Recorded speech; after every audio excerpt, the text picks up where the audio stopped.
Right, okay, and I think this should all be working correctly. I hope it is. So, greetings, everyone. And after last Wednesday's impromptu stream slash podcasty thing, we decided to make things a little bit more official over here. And this is welcome to the first official Davey Jones's Dockyard, a podcast that's hosted by myself and our good buddy, the Monk 52. So, Monk, for those of you who have been living under a rock, would you like to introduce yourself to them? Yeah, so this Monkey to do here. I also do YouTube as well, Mr. Hive. I do masterclass guides and occasionally stream as well. So just I cover the World of Warship Legends and dabble in other games as well. And that's what I do. And I'm helping Mr. Hive here with this podcast. It's quite a good thing that I like all us to cover. Hopefully it's really a good thing. Hopefully. We'll see. We'll see how it goes. So we've got a couple of special guests with us tonight. None other than Tommy Boy 601. How are you doing? Hey, I'm doing good. Thank you so much for having me on for this inaugural episode. A little bit of a impromptu time to visit, but I'm looking forward to the episode. I'm Tomboy601. I'm another one of those community contributors for World Warships Legends. Mainly live on YouTube and do pretty much daily videos and the occasional stream and sometimes dabble outside of the warships. Yeah, and I don't know what he means. This wasn't impromptu at all. This was 100% set up and planned for weeks. We're so organised you would not believe it.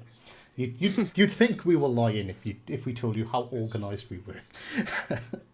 and finally, a gentleman that's sort of pretty well known throughout the community. I see his name pop up on Facebook quite a lot, which says a lot about his opinions. It's the Lurking Gherkin.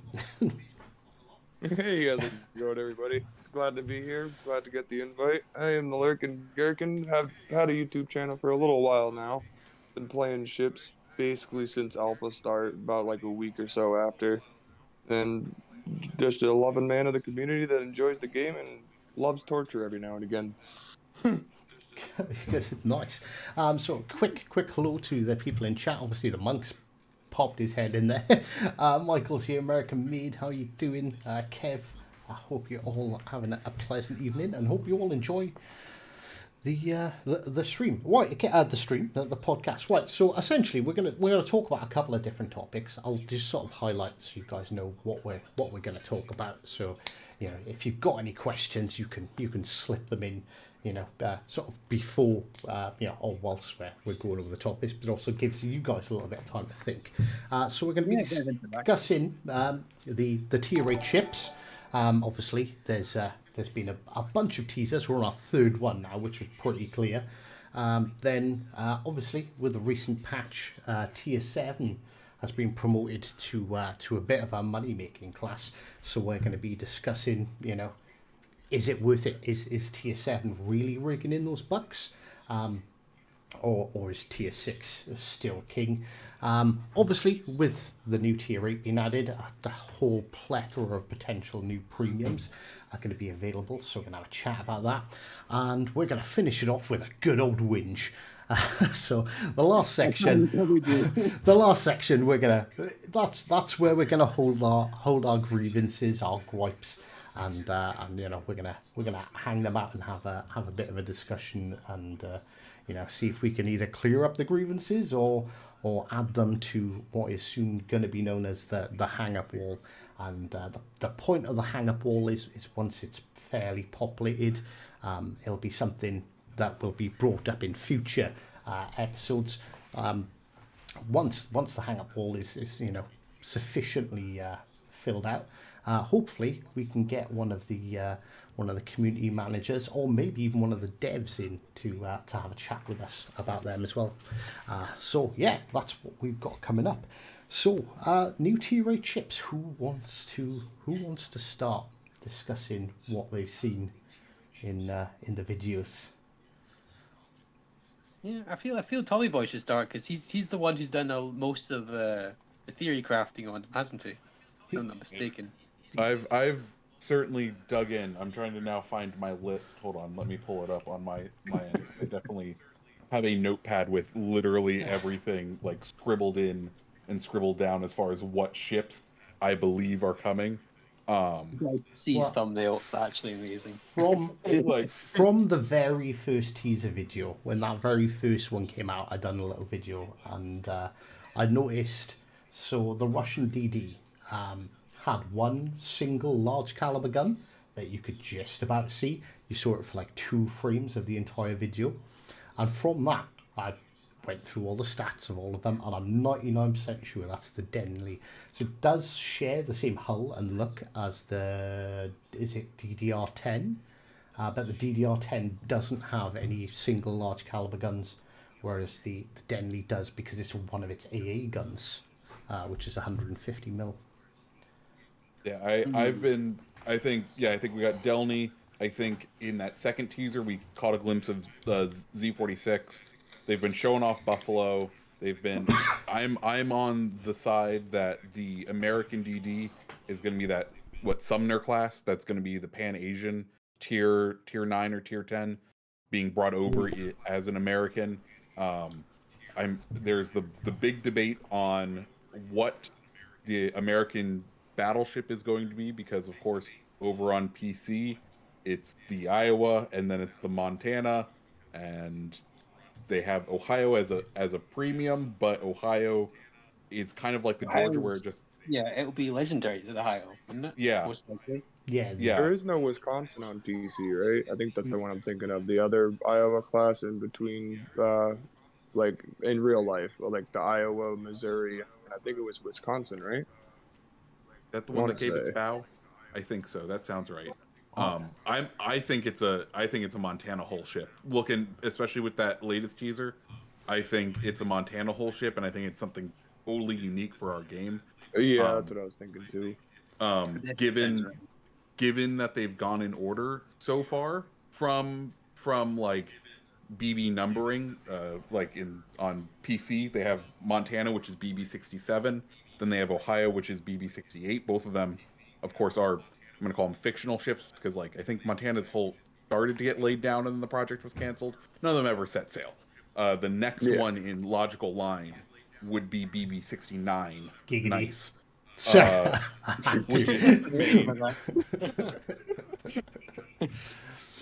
And I think it's just going to be something, a Montana with some slightly tweaked stats to make it fit between Iowa and legendary tier Montana. Yeah, I was even seeing speculation on the front turret view and everything. I couldn't really completely make it out, but it even looked like the one in the teaser video had double front, like double A turret and then triple B turret. So like the front 2 turrets weren't actual both triples. It looked like the front one was a double, but at the same time you see it for like a half a millisecond and then it freezes over. So it's like, it kind of does look like it though, which would be spicy. It's definitely different, unique. In all fairness, I think it can only be one of 3 ships. So either, like Tommy Boy just said, it's either the Mitten as a Montana hull, but obviously nerfed some, or the only other 2, as pointed out by Doug in chat. It may be the Illinois or Kentucky as an Iowa class, because those 2 are unbuilt. The potential to tweak it to make them more powerful than the Iowa to fit in that gap. Yeah, but it's definitely a fast battleship hull. I've seen a bunch of people saying like, oh, it's gonna be like the Vermont and stuff. It's like, nah, that girl's way too thick. That's definitely one of the lighter lines. It's not the very chunky ones like Kansas and all that.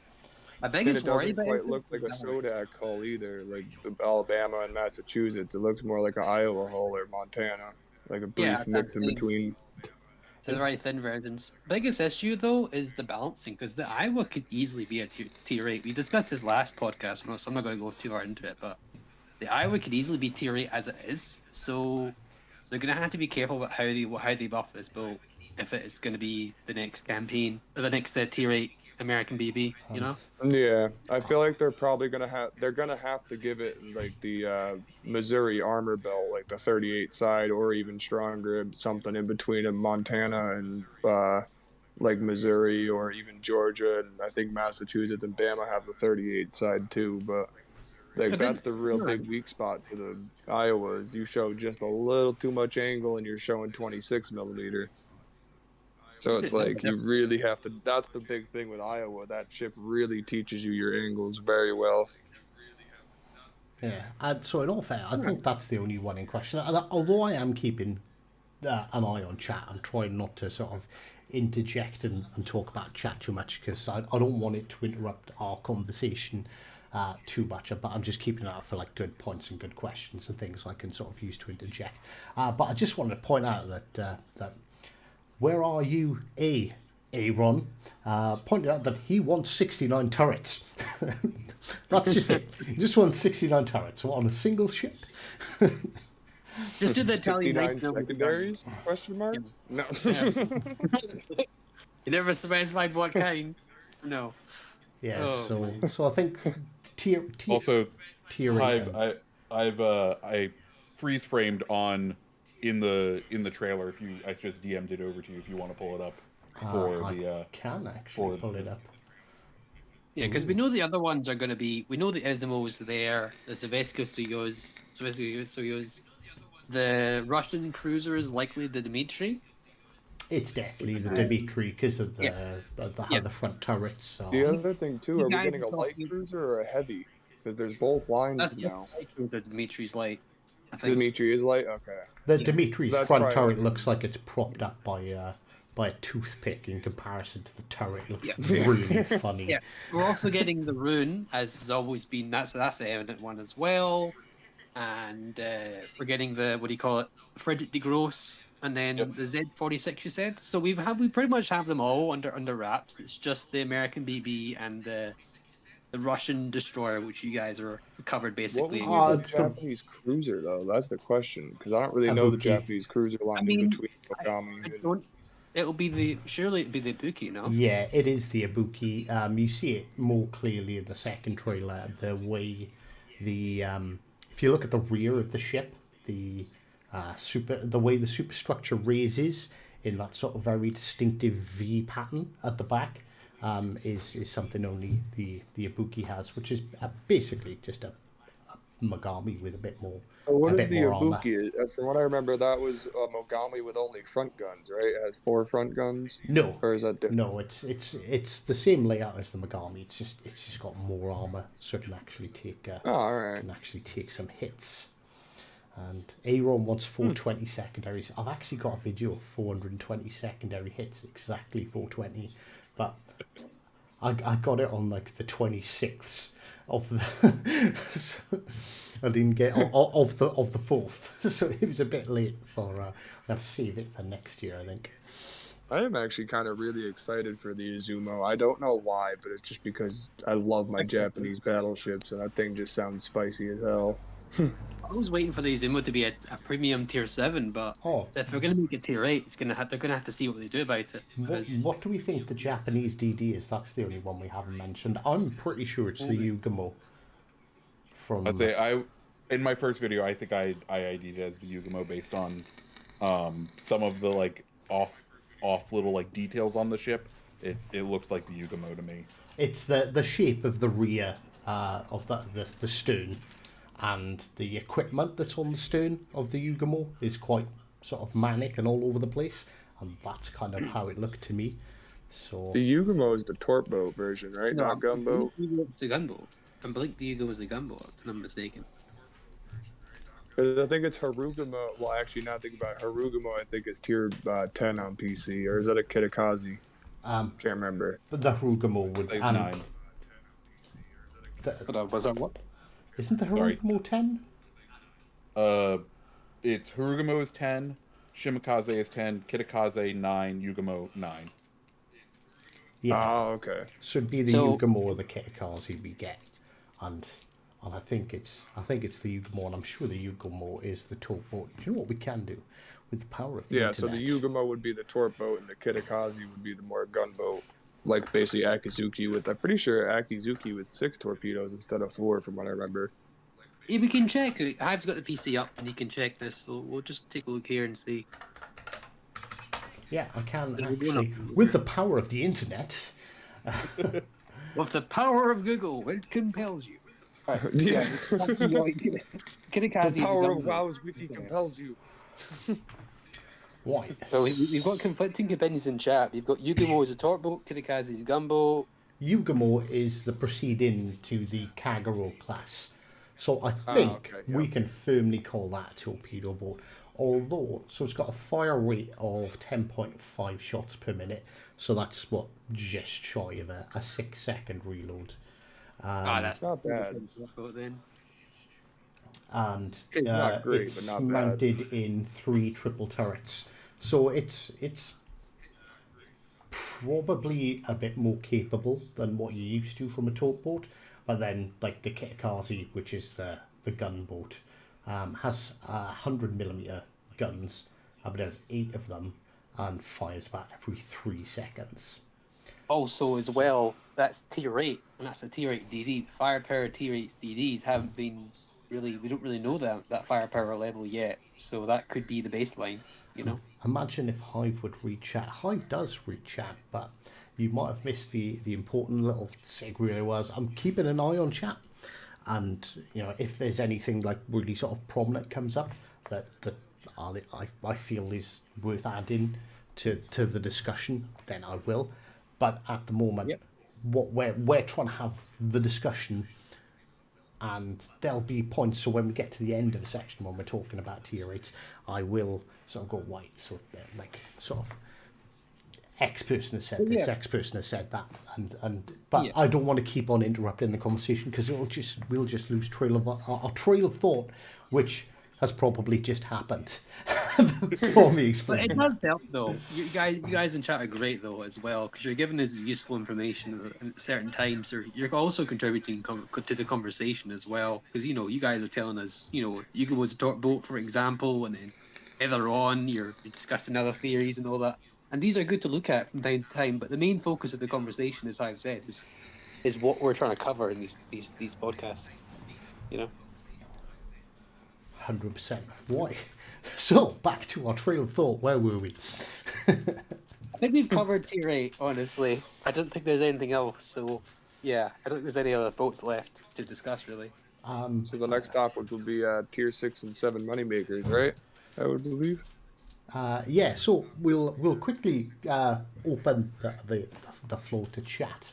So, does chat think we've got any of the ships wrong? For example, does anyone disagree with what we've established? So we're pretty confident it's the Denley, the Dmitry Donskoy, Savetsky Soyuz. So those are 3 coming from the Russians. For the Germans, it's Z-43, Rune, and Frederick de Groot. De Groot. I don't know how that... I'm not German. If they wanted me to pronounce it correctly, they would have called it Dave. They're called Dave. All right. It's already Fred. All right. It is already Fred. That is true. So Fred. So we've got the Yugamo, the Ibuki, and the Izumo for the Japanese. Z-46, not 43, says Captain Young. Is that right? Did I just make up the wrong number in my head because I was guessing? I think it sounds right. Yeah, Z-46. Yes, there we go. There. Then we've got, because I don't think, oh no, we did say, but we brushed over it so quickly because it's pretty much confirmed, I think. So it's the Buffalo for the Americans, the unnamed cruiser of the Sumner class, which would actually be unique to us, and also a unique battleship, something that doesn't exist, being either Illinois, Kentucky, or possibly the Maine. So that being the 2 unbuilt Iowa classes and a planned but never constructed Montana class ship as well. Also, the American DD, which I believe is also to be new, or if I'm not mistaken. Yeah, I'd say those 2. Dumbass, pay attention. Was there any leaks on French yet? I thought I saw French turrets in the first one, but I might have been mistaken on that one. I made the mistake of thinking there was French ships in the first one, but when I went back, it was actually the Russians from a different angle. Okay, yeah, that's what I was thinking too. It was definitely the Russian. Wanted to confirm What that. about the Washington? You can't put an entire state in the game. That's just unfair. A What little is- bit of a topic. What nation fast follows? Britain, France. Who do we think is the next tier 8 after this core 4 releases? I'm honestly Oh. hoping for French because I would really love to see Alsace or however you pronounce that. I Alsace. think it's Alsace. You I think have it to would say be- it with that sort of, c'est quoi, Alsace. Like, so I just like making fun of the French. It's a British thing. I'm sorry. I think the Italians as well. The Italians are looking rather spicy if they're options. Yeah. Yeah, for sure. Like I'm British, so I'm gonna say I want to see the British, but I think the British are probably going to be left to last because much like the original release, although Britain was part of the core game, the core Yeah, nations. they're the core 3 nations, weren't they? Yeah. They held back the cruisers purely because of like the skill floor required to play them. So I think we're going to see the British ships last, in all fairness, which kind of sucks for me. Yeah, gonna he's be probably difficult. right on Yeah. that, honestly. Just for a Yeah. game sense. It's So- going to be difficult for Neptune because they have to make a Neptune that's not as good as Minotaur but better than Edinburgh, and they got to have a happy balance for that. Neptune is definitely the ship coming for the British at tier 8 for the cruiser. Well, That- there's a high chance, a very high vibe, like Isn't 99.9%. There's I thought the Plymouth would be the ship, wouldn't it? Or is that the tier 10? I think that's the one I'm thinking of. The British. the tier 10 light of that cruiser? line is the Minotaur. It's Neptune, Edinburgh Neptune, then Minotaur.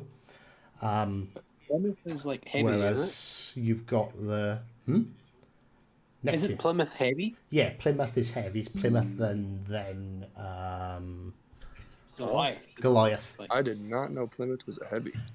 But we also have to remember there's going to be one British cruiser coming down to tier 7 because we found that out in the update video. Oh? Wait, I what? actually didn't hear that part. Okay. So if you go to the update video, there is a grayed out premium British cruiser when they show off the Cleveland or when they show off the skin, the American skins.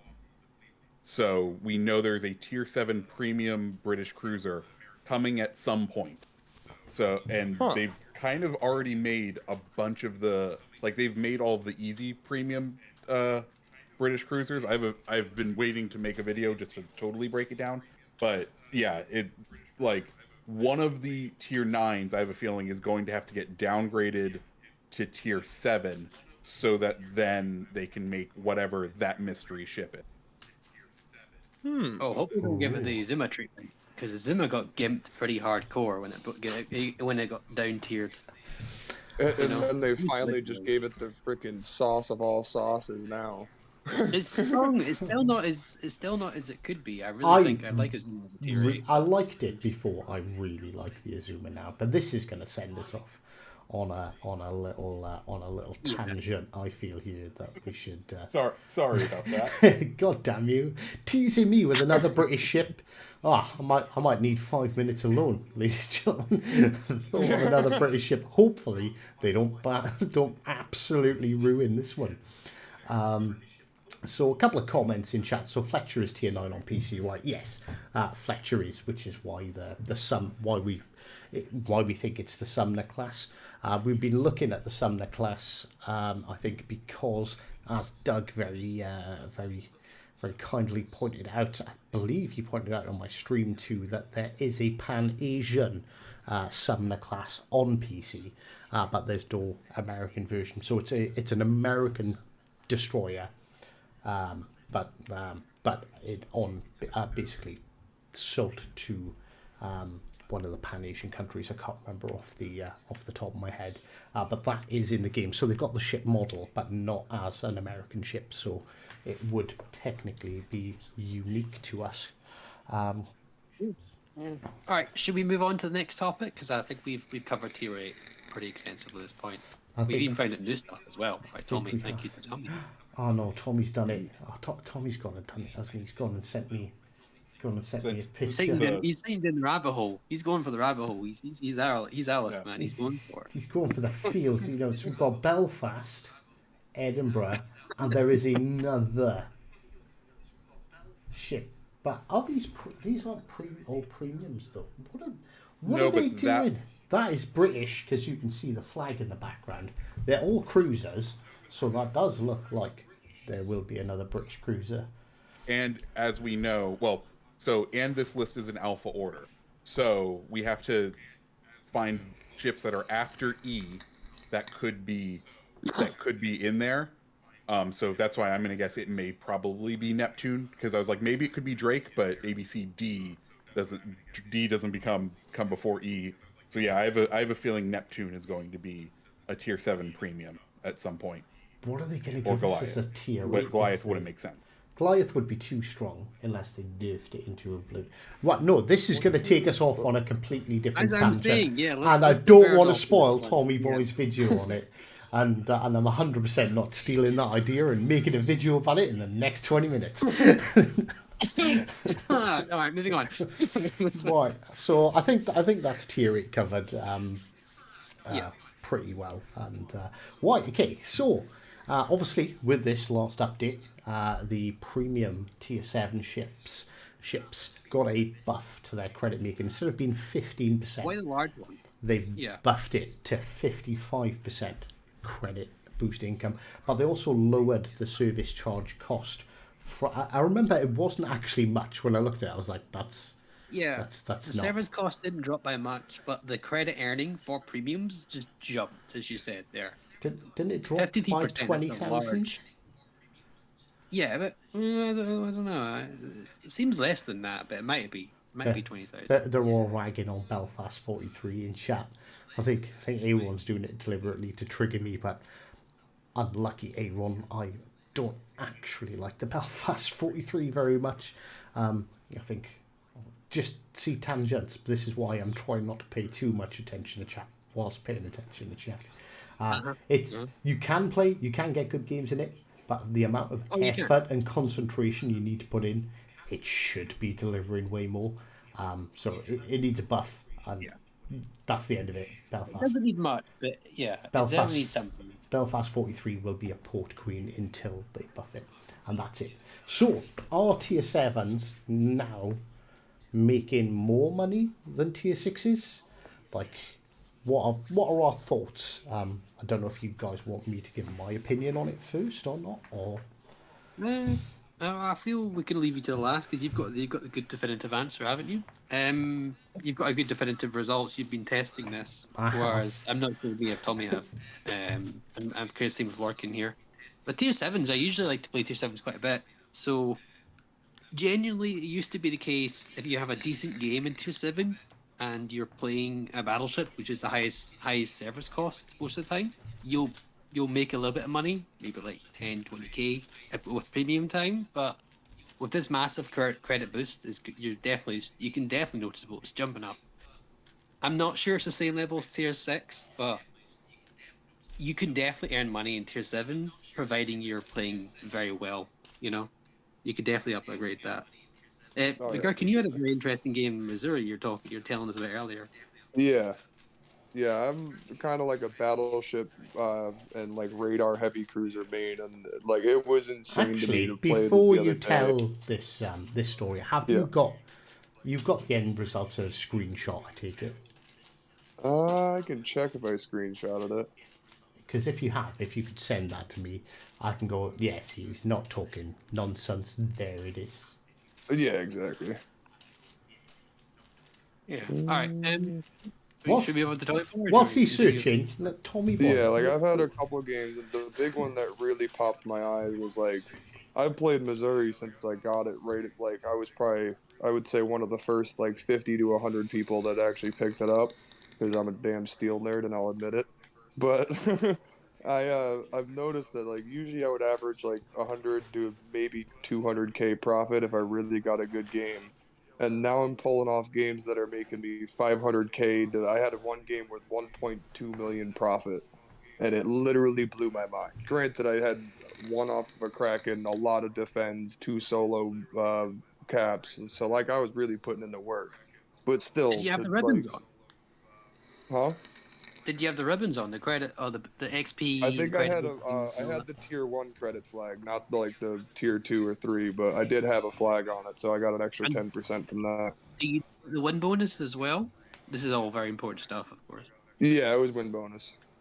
Oh, okay, win bonus. All right. Yeah, so it was win bonus and 10% credit boost. So like that probably got me an extra, I would say about 200 to 300k from that alone. Yeah, but again, you're only using the level 1 out of the level 3. If you're going triple boosters as well, we tip for everybody as well. If you want to earn more money / global XP and everything, you put on the triple XP booster because that multiplier adds on to your other multipliers as well. So that's actually Wow, quite that's interesting. that's You hilarious. I've put on the played this triple game booster for on 3 everything. years and Yeah. actually didn't know that. Yeah. So if Actually, you go on that multiplier for everything, on you're a, going to get massive on earnings. a Yeah, slight I don't have the screenshot of the money results itself. I have the screenshot of the end game, but that's it. Like the actual damage result, but not the income. on a slight minor segue, and I mean minor segue, I did actually do a video on this, and maybe this might be something we'll be able to abuse in the very near future. So, if anyone remembers when the carriers came out, for your first win, you'd get like 50. I believe it was like 50,000 XP. So, if you actually put a triple booster on and put the triple GXP booster on. I done 2 matches, like one after the other. I done the tier 5 and then the tier 7 British carriers, I believe were the ones I used in my video. And in the space of like 15 minutes, I made, I believe it was 50 or 60,000 global XP. Yeah, I think I've Jesus. said it before. The global XP grind for the carriers is insane. So if there's another new line for carriers coming out, you definitely want to look into this. And, Well, they said there's yeah. missions coming for the tier 7s, didn't they? To help us get XP.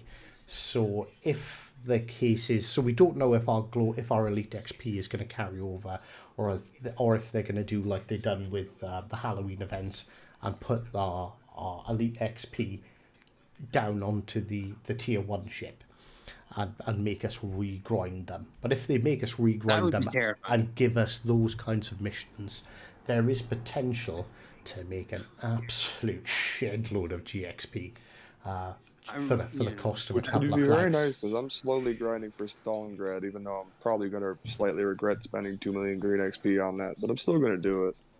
I really hope the elite XP is transferred straight up to it, because if people have, as people has been discussed as well, people have a lot of global elite XP on Bismarck, Maggie, the Chapayev, you name it, all those boats, and Well, if that XP doesn't transfer over, it's going to be one hell of a field day. I think we're allowed to say, because we have asked the question and been told I there asked is the no question. information at this time Yeah, on what's going to happen with our and that was current alarming. XP. Yeah, that was So- kind of scary. Not gonna lie. That throws my plan out because I'll be honest, I don't have a lot of elite XP on a bunch of the tier 7s, and even some of the tier 7s that are gonna come are tier 7s that we know are gonna continue to line up to tier 8 right now. I don't even have them upgraded, so like I've been just going every single day and just doing win bonus plus elite flag, and just trying to slowly chip my way up. 'Cause, like, He's back have on to the be fair. grind. Yep. Yeah. Yep. This is Yeah, I'm pretty if- sure I have all the lines for the ones that are leaked right now maxed out, and I know Amagi, I play that thing just about as much as Massachusetts, and Massachusetts is my most played. I So I definitely am have plenty of elite on that. I'm gonna set up a GoFundMe for a new controller for Tommy Boy in case they say no, your elite XP doesn't count. Because after grinding them all every single day with the bonus flags, Oh man. there's 100% didn't play controller this- going out the window there, I think. If you play too many premiums, buddy, it comes back to That's- bite you. It Oh, really yeah. does. Going back to the topic at hand instead of this tangent. Yes, I feel like tier 7s has definitely been buffed, but I find myself, as far as if I'm just enjoying my day, and not wanting to sweat, and I want to watch YouTube while playing the game, I'm still sticking to tier 6 Yeah. for credit grinding. Just Oh, 'cause- yeah, for 100% sure. agree there, It is 'cause definitely it's just- easier to get money in 6 for 100%. So, I have been extensively testing this. I started off with 2 games in DDs, 2 games in cruisers, 2 games in battleships for each tier. But I've also I've got a spreadsheet of my last 40 games in both tier 6 and tier 7, and on average, I earn about 60,000 more credits per match in tier 6. This is without any booster flags on, so like I'm intentionally trying to keep the numbers as base as possible.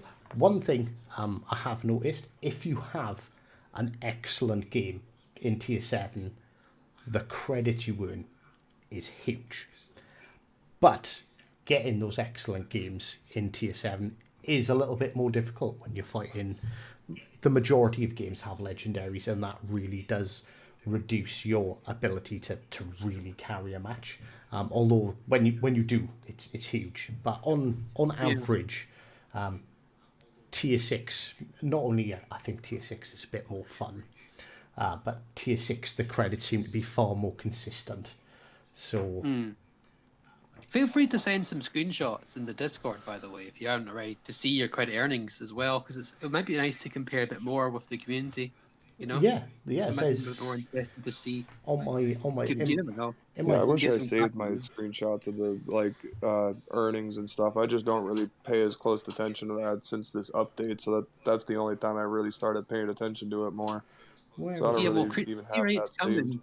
So yeah, T rate's coming, and the service cost, the cost of purchasing the ships, maybe the new modules, or what's going to happen with that, it's all going to be quite expensive. So well, there we you know, go. it's interesting to talk about credits have become a lot more suddenly more important now, rather than Yeah. just hoarding Yeah, them. I'm really hoping that they don't stick with the same, I guess you could say, like equation. I guess you would go with like how they just double it each tier. Like tier 6 is 9 mil, and then the tier 7 would be 18. So I'm hoping they don't just straight up double it, because that is an absurd amount of credits to buy a ship. Like, yeah, it's free currency, but still, that's like, I'm really hoping they only do 50%, like add 50% instead of doubling it completely. If you know what I mean? Like, instead of it being, what would it be, 36, it would be 28. I want to say. Trying to think of what the like logical cost of a tier 8 would be for credits. And think about it as well. Legendaries are currently free in terms of credits.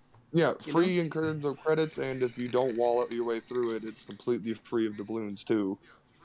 Well, So- I'm saying it's completely free. These just take a long time. The legendaries. Yeah. Imagine legendaries were costing credits as well, and you had to double that again. Oh my god, yeah, that'd be painful. Well, I That mean- would be interesting. Sorry. So Tell me. we could, because if you did the Minotaur thing twice, we got what, 25 million back? 50. 50 million It was 50. Yeah. So legendaries are would be 100 million, right? Because you get half when you sell. no, because it's Yeah. a premium. Oh yeah. You get the actual credit value. So basically, what they're saying is legendary ships are worth 50 million. So tier 7s are how much again? Honestly, it's been so 18. long since I bought a 18. ship. It's like So 24, is it not? No, So it's it would be 18. 36. it's Whoa, hold on. It's like 12 to buy, No, like outright, just the stock, is it? I bought 3 tier 7s this week. It's 18. so Yeah, it's- it's definitely 18. Sorry, it's been a while since I bought a tier 7 premium. Tier Yeah, 7 I bought the. and it's about 25 to fully kit them out, isn't it? Yeah, yeah, pretty sure something it's about 24 to 25 million. So that's they've jumped it up to 50 million for legendary ships. So they're gonna have to do some sort of Yeah, reduction. so it would probably tier be 8. 36 for tier 8 then, which would be crazy, but I'd It sounds a lot more expect it reasonable. to be more in the 20s somewhere. Maybe higher yeah, 20s. I'm hoping for the 20s. Like 26 would be like either 26 or 28 million, which even that seems like a lot, but it's better than 36. Yeah, from like a Well, that's game another design thing. perspective, from like a game design perspective, 18 feels like a good, happy number as far as like amount of time it takes to earn that much credits to buy that ship. It feels like an appropriate amount of time in the grind. So I really do hope they stick nearer to that 18, maybe bringing up to 20 to 24 million as far as the purchase cost, or even shrink down the tier 7 cost, which I don't think they're going to. But if they shrunk tier 7s down to 16 million and then brought in tier 8 at 20 to 24. They want the tier 7 prices and legendary prices to purposely be high in order to encourage players to play all tiers. So not just tier 7 legendary or tier 8 in this example here. They want you to play tier 3, tier 2, tier 4, That, 5. they're also trying to make it so like tier 7 and legendaries are supposed to be the quote unquote good players, but at the same time, we play the game, we know what happens. We'll leave the player base out of this conversation. I think maybe keep that for the hang-ups. That's where I left. Because that's gonna set us on a massive segue. That's why I kind of just left it blunt there and left it short. Yeah, but yeah, let's just hope it's around the 20 million mark, because if we're talking like 36 million, that's a significant grind. But I think if we just do a kind of a quick sort of roundup of our thoughts on the tier 7, yes, tier 7 definitely make a lot more money than they used to. The premiums at least make a significant amount more. But if you want to grind credits in comfort whilst listening to the docile tones of the Hive Hound, or the or Tommy Boy, or the Monk, or I don't know, whoever else you like watching on YouTube in the background, where you don't have to stress out, and you just grind in. Tier 6 is probably still king. Is that an agreeable statement? 100%. I would It's agree. just easier. Yeah. It's just 100%, yeah. It's just such an easier tier as well. Yeah, it's just that if you're purposely going to grind credits, then yeah, tier 6 is definitely the nice, easy, like, baseline to do it. But at the same time, if you are currently like a really high tier player and really enjoy your tier 7s, it's a really nice quality of life update for sure, nonetheless, even if you don't make more. Because it's like, it Especially all the actually... campaigns, you know? So We've got a lot of campaign tier 7 ships available, and a lot of players have a lot of tier 7 premiums, and they don't play them as much, and this is another excuse to break the win bonuses on you know? Yeah, exactly. It's our excuse to have a bit more fun with it, because you're actually going to get more like use out of it now. Definitely. It brings back to one of the first few bits of advice that we all, or at least most of us, will give to a new player. If you enjoy this game, if you want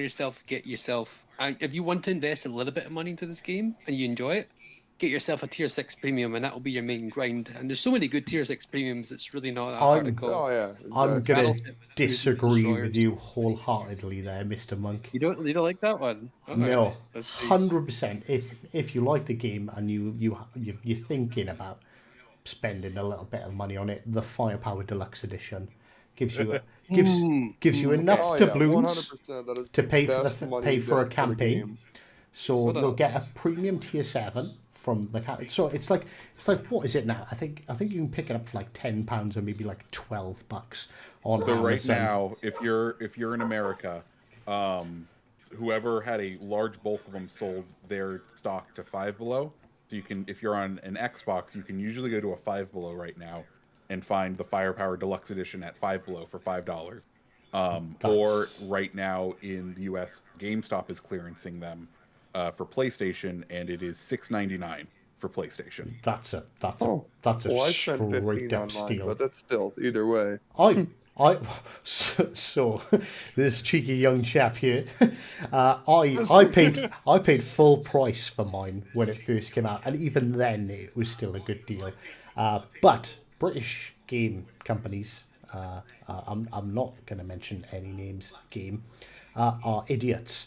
And I literally went into the game shop and I went, I want to buy this, which was Firepower Deluxe Edition for the PlayStation. And I paid 45 quid, I believe it was.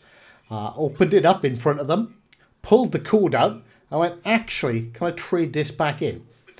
And they give me 30 back, which then I bought the Xbox One with. So the two of them cost me $15 each, and then I traded the Xbox One in, right in front of them, with a really confused young lady behind the counter looking at me like I'm some kind of nut job, and then obviously the £30 refund for the last one I just bought gift cards with.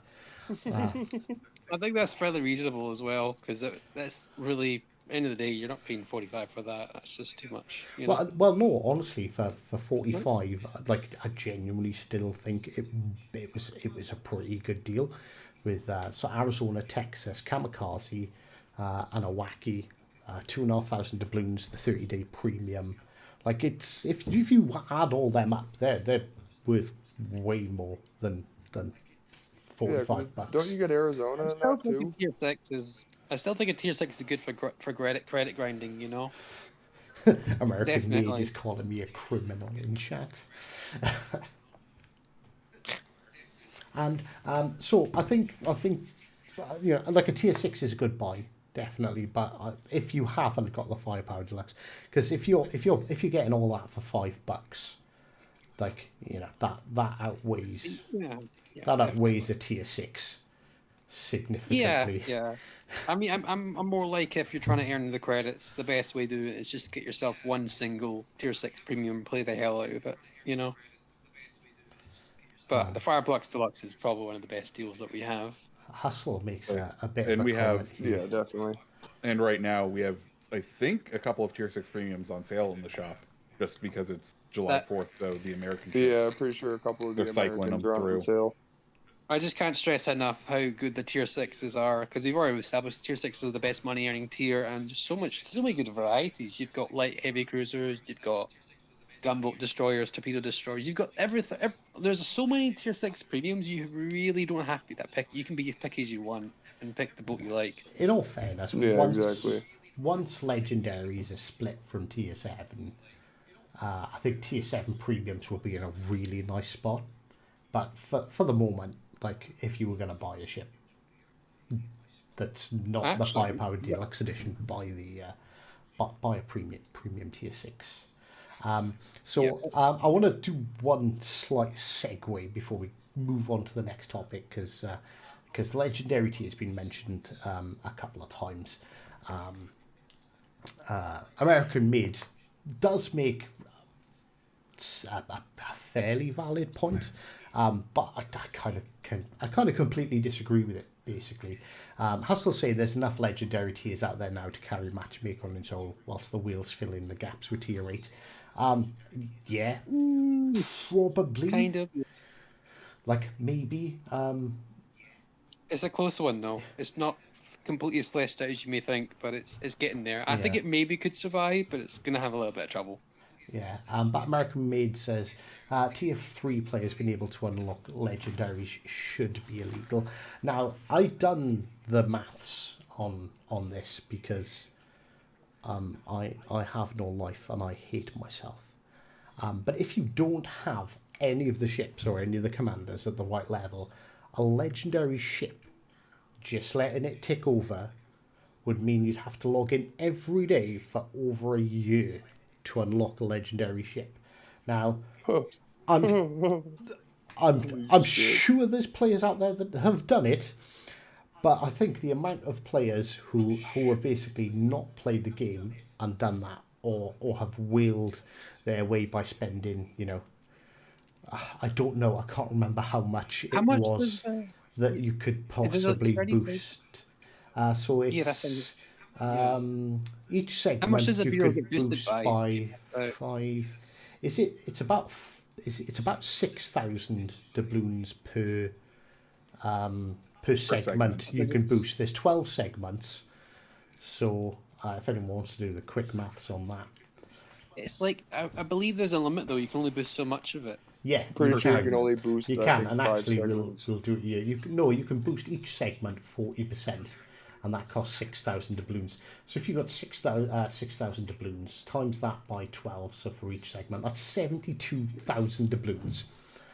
Oh If someone has invested a year or 72,000 doubloons into a game, I'm pretty sure they would have got past tier 3.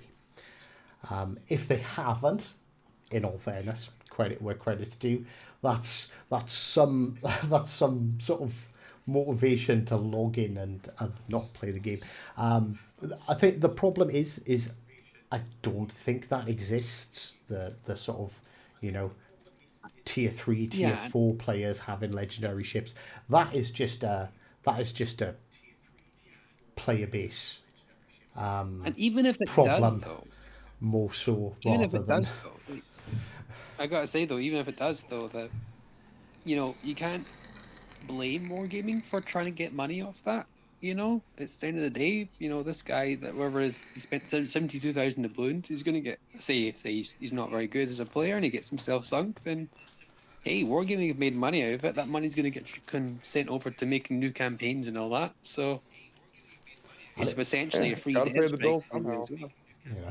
And You got to look at both sides of the coin. Sometimes there's obviously there's other reasons, there's other things they do, and I'm not 100% happy with, of course. But if this guy's walking out that much money, and absolutely And it's- no one is going to complain when that guy's on the enemy team. yeah, that as well. Not one of us. We're not going to be. I have never in my life, okay, we'll just go for the last 3 years. Over the last 3 years of this game, I have never once ever heard a teammate turn around and go, "Oh my god, I am so mad. Why did that Yamato sail broadside to me?" Yes, when he's on your team, it sucks. But when he's on the enemy team, which there's a 50% chance, he'll be on either. Like when he's on the enemy team, enjoy it. Sort of That's why balances people it were out. like, skill-based matchmaking. And it's like, oh, it'll be wonderful. And it's like, well, it would be nice for certain people, but at the same time, you wouldn't get the killer games. Not everyone would be giving you flat broadside. You wouldn't be able to use as much Exactly. as you would. I And the think enjoyment of the game does drop when I'm- you're playing completely professional all the time. Gonna note that Sometimes down for a future topic because I think skill-based matchmaking is probably a podcast entirely by itself. As a topic. So Just tease it there. segues brush to one side rapidly because someone needs to take control of this madness. Potential premium ships that could come now that we're having tier 8 enter in the mix.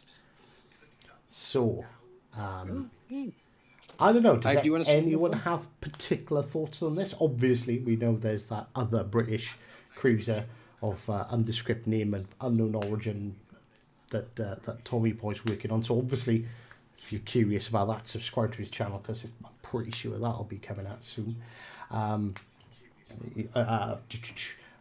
What ships do we think that we could potentially see come in as tier 8 premiums then? I would quite like to see a lot more Japanese and, as I said before, potentially French ships, because there really isn't many French premiums. We have, especially French cruisers as well. We have the Champagne, the De Grasse, and then what else do we have for French cruisers? That's it, Is that isn't a it? premium? I'm pretty sure that's it. Without actually Yeah. powering up my PlayStation and checking, which I can do. We could use more of those. But, yeah, we could use more of those. We could use some. what? But I'm what? trying to think here. You got to tell us what. You can't just go. We need more French. What Oh, French what's the cruisers do you one? think could? There's a Another tier 8 poss- French one. God damn it! Fired. I've got ideas for just particular premiums. I've got no idea for what tier 8 now. Oh, what's it called again? You have Carnot and Bayard are tier 8 and tier 9 over on PC for French Oh, premium. there we go. A But what's the potential French for cruisers? the Yeah. I know a potential for the German cruisers. We could possibly see a gear. I think that's how you would pronounce that. A gear, something like that. That's a possibility for tier 8 premium, but at the same time, we don't really know. That could be. One, yeah. Sorry. One that's guaranteed is Musashi. Musashi is 1,000,000% tier 8. Yeah, that would. Oh my lord, that'd be hilarious. That's coming. I don't even need. There's nothing will tell me it won't. It's Musashi Yeah, is it would make the most sense. $1,000,000% coming at tier 8. Like I know. Imagine. I know that we already have a plethora of American ships, but personally, I would like to see a 1941 variant of Benham, because our Benham is significantly different than the PC version. So if we could give it some love and re-release it as a year variant to get the Benham back on up into tier 8, I'd be happy with that. I Yeah. just had an amazing thought for wargaming. Not that they would ever listen to me, Richard, because we also have a bit of an issue with from the British side of the Cossack being the future AA variant, which is kind of shite in comparison to what it should have been. So they could 100% bundle the gear and the Cossack. Is it Cossack 38, which has all the guns? No, we have the new Cossack is coming. Is it? Yep. Yeah, we have the. Wait, so the first what? Cossack we got is the one that has a secondary turret instead of the main battery gun. Yeah. And the one that's coming was teased last time Wargaming did not this stream. It was like an earlier stream. I can't recall which one. So that's going to be the July what's it 30th called? last year. There we go. It was, or no, it wasn't July 30th. It was the T-Con, the goodbye T-Con stream when he announced Yeah. news. Yeah. And they played the Warfast built the Cossack 43, was it? No, I'm thinking the Belfast. What is it? Is it 38? No, I forget now. I've no idea. Cossack I think 2, it is, Revenge of the Brit. 38. Yeah, basically it's the Cossack, but the secondary gun turret is no longer secondary, it's the main battery gun turret. So it's a proper gunboat. Which makes it's amazing on PC. It really is a great gunboat. And having that would be absolutely great. I think it's a tier higher, I'm not even sure now. I'm also looking at the WoW's wiki list of ships and everything. I've even But thought looking of at a the name for the Russians, campaign. we got a possibility for either Sovietsky Soyuz or I would imagine Razia. What we think is coming. Sovietsky's what we think is coming, though. They could do another dual that's going to be campaign the tier 8? with the that would be nasty. with the Jesus. upgraded Benham and the Cossack 38. So the premium and call could it be fixing the mistakes of the future. Bordino? Wait, hold on. What? There we go. Hold on. So you were saying Hive, or we didn't quite catch that. Sorry. Right. I said I've already thought of it, so they can fix the Benham and give us the older version of the Benham, the older version of the Cossack, make it a dual campaign like they've just done. Ooh. So and call it correcting the mistakes of the future, because both of them are previous versions of the ship which are better. Just to highlight as well, for those who don't know, the Benham is a tier 6 on our game, Legends. Okay, but on PC, it's actually a tier 10, and it's considered to be one of the overpowered ships in that game. It's a very strong tier 10. Yeah, I still can't figure out why they brought that as a 6. They've done it down to 6, and it's still quite a good wee boat, the Benham, but having a strong tier, a strong reintroduction of the Benham with its former glory, as you said, from the PC would be very interesting to see. I agree. The Benham. A couple of people in chat were highlighting some French cruisers, by the way. That the Charlesburg or the Marseilles. I can't even pronounce it. Marseilles. I think another because we ship talk that about I've the really been Benham. wanting to see for a while too, and honestly, I think Hive would possibly agree with me on this one, is the Agincourt, which I believe would be a tier 4 or 5 battleship. Agincourt, yeah. Because I personally do still really enjoy the 4 and 5. Like, I guess you could call it seal clubbing, but not really at that type of tier either. But like, I love the mid-tier gameplay because it's just such a casual play style at low tiers. Actually, Captain Yoke is right. Benham's tier 9 on PC. I thought Benham was tier 10, but it's tier 9. It is. I think on Legends, the Benham seems to have a bit of an identity crisis. It's not really a towboat. It's not really a gunboat. And it kind of sits in an uncomfortable middle ground where it's okay at both, but not great. And It's got Sorry. great area denial tops, just simply because it has so many of them. Yeah. French. Yeah. You know, you can put the cap and you can just say, all right, you could stay in that cap and die, or you have to get out. You know? Yeah. That Pick was your the whole poison, area. bud. French heavies are nasty No. little mini Barts, says Hustle in chat. Oh no.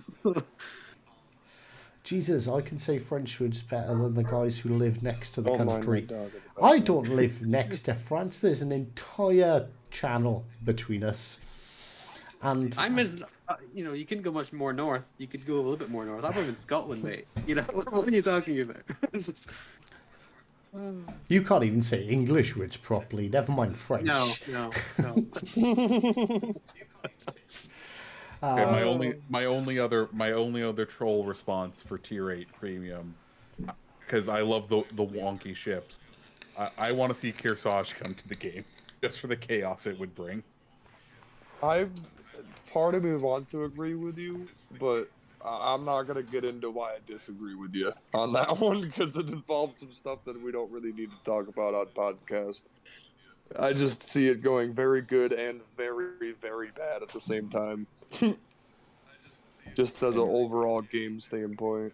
And for the listeners that are unaware, Kearsarge is a mashup between like an Iowa-class battleship and an aircraft carrier.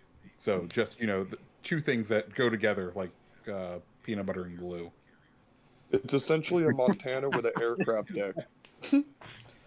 Oh man, I don't think it's as big as Montana. I think it's a lot smaller. For that suggestion, ladies and gentlemen, I'd like you all to thank Tommy Boy for joining us, but he won't be again, because if Wargaming hear that and implement it, I'm going to delete the game.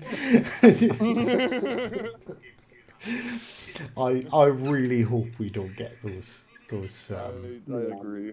those hybrid ships there.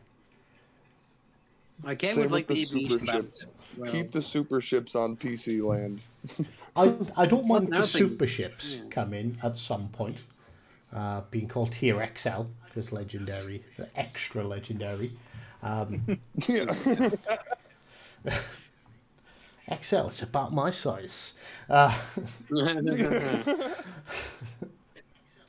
The scary bit about tier 8 means that we have the 2-tier difference for legendary carriers. But at the same time, we partially needed that, even though I don't want to admit it. Oh my god. Hive, please, no. Let him continue his trail of thought, and then we can discuss. Oh god. So where were you? Start from the beginning there, Lurkin. I was about to say, I don't really want to go too far into it because it involves player base, but still, like, I kind of do, in a way, feel like we do need more spice of variety in legendary tier. I don't want to admit that aircraft carriers will fill that niche, but at the same time, legendary tier is basically just gunboat DD, or you pick Shimakaze and just throw torps everywhere. Or just big gun battleship that just either sits in port and anchor and doesn't really do anything for the team unless you're a solid player. And then the just HE spam meta cruisers. Because we all know that Alaskas don't actually fire AP 90% of the time for some reason. Cannot count the amount of times I've been spammed by a HE out of Alaska and the Cleveland is shooting AP at me.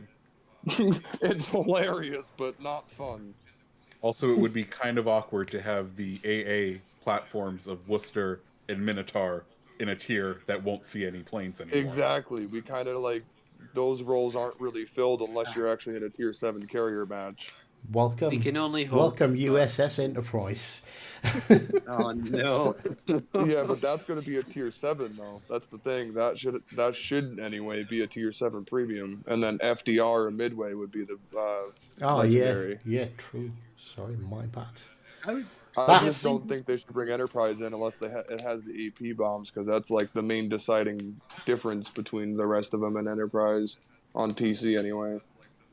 Yeah, I think That, and it has AP rockets, I believe, too, but I really don't want to see rockets in Legends. Rockets are ridiculous on PC. I think as much as I know a lot of people hate carriers, I think carriers kind of are needed just because of the double concealment on DDs, making them just so Yeah, exactly. unbelievably stealthy. That on PC they would never get away with half of the shit they pull off on console. Oh yeah. But again, the problem is, and this is going to be like a real big topic for another podcast, is the player base. Like, do you know what I mean? Like, you could say it's Wargaming's fault for not having tutorials. You can it's honestly a problem because it's free to play game, and a free to play game, if you haven't put any money or any real time into it, you're not invested, so you don't care how you play. You're just out having fun. But yeah, that's a big topic. But obviously, legendary tier is gonna need carriers because Yeah, for sure. you know. Yeah, because personally, I don't really enjoy carriers either, because I'm always the person that gets focused in a battleship instead of the carrier will literally just fly right over the friendly fair. DD and just go, ooh, big To be target. fair, everyone's always a focus, you know. Yeah, Everyone you got a always point. says, "I'm the one that's always focused," you know. I'm about to say it's just in general, like, and I'm sure you guys can all agree with me too. Like when you're getting focused as a battleship from a carrier that it literally flies right over the DD, goes, big target, let's hit this guy instead. It gets Well, a little annoying. Yeah, I'm Yeah. sure Mr. Tommy Boy and the Hive I know this much more than Yeah, exactly. That's even why myself. Obviously, community contributors do tend to get a little bit more focused. Oh on yeah, the, for on the sure. regular Anyone player. who has a known name I- in general, I those guys appreciate- just get a little extra love. Yeah, I appreciate the love when like you see half the enemy team drive into your flank just to shoot at you. I'm like, I've done my job. Yeah, Yeah, you can lead them away. You can just lead them away. People know my name. That's fine. I can live with this. It's not a problem. But then you go for the flank off on one side, and then your whole team lemming trains behind you, and you're like, Yeah. crap, I did my job too well. Yeah. Yeah. Am I the only Anyway. one who hums the Lemmings theme tune when that happens? I am the leader of the lemons. Good. Hive, quick question as well. This is a bit odd topic, but I've been having this conversation. Vian doesn't he have the same skills as Halsey? Philip Vian? So a little bit off here, but we're discussing British DDs here. And I can Vian. look at Don't you that mean, right now. 'Cause I'm actually don't you in the mean game. Vane? Isn't his name Vane? is it Vane? Vane's got an E. It's Vian. Where is he? It's Philip Vian. Not Oh, it Philip is. Vane. It is Vian. Does he have the same skills as William Halsey?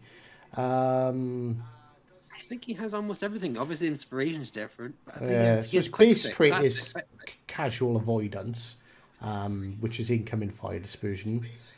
Contact Which is is always imminent, good. quick fix or no fly zone. Flank speed and look at me now. Back in stock, glass cannon, stand or fall. I don't think Halsey's got stand or fall. No, he doesn't. Oh, And he Observant also Ray, has that's a twist good and track point. and 1,000 cuts too, not glass cannon. Obviously, Does he not have Observant perceptive. Rage? No, he doesn't. He has cloudy days and smoke on the water. Because that's the whole point. Because we're talking about the Cossack here. We're talking about new gunboat Oh commanders. wait, I lied. He does have observant range. Sorry. Oh, he does. Never mind. Then. Yep. Let's go try and just say. Yeah, he does. He does. Yeah. So there we go. We got that. So yeah, That's another well, thing. it's a choice between. Obviously Halsey has twist and track or perceptive, whereas Vian only has perceptive as an option. So Vian, I'm gonna have to look at him and double check. Yeah, they are a little bit different. So Vian A bit of a has sniper. glass cannon Yeah. instead of twist and track, and And he also gets mortar instead stand of and fall. the flank speed too. Yeah. So Vian. They're different. Vian yeah, can be a but there's little no- bit more. Halsey can be set up to be a bit more gunboat focused than Vian good old. Which I'm just going to call him Philip. And good old Yeah, Philip. Probably for the best. But he's Butchering the more guy's focused name. on dodging and I'm about to maneuverability. say he's kind of like dodging and like utility style destroyer versus full on I'd still think gunboat. I'd still spec him as a gunboat though. He's got the observant range, and quick fix is a good indicator of gunboat. It's kind of a segment here, but tier 7 British DDs, when are they coming? I can't wait for those. You know, that's a whole topic on its own again. But like, oh man, Never. Yeah, that would be Never, nice. because Wargaming hates the British. Oh my god, I'm just this is a segment, saying but I it. don't care. Just saying it. They straight up hate us. Oh man, we need to get I'm like sure a the daily. Australians and Canadians could agree with you on that one too. Everybody on Daily Facebook loves to simulation. just complain about that. Yeah, and Yeah. they There were are Australian and Canadian and they boats. were British ships. What all I can suggest, right? Okay, is if you're Canadian, right, sit back, cover your hands in maple syrup, and play the Leander. That should keep you going for a little while. And if you're Australian, steal one.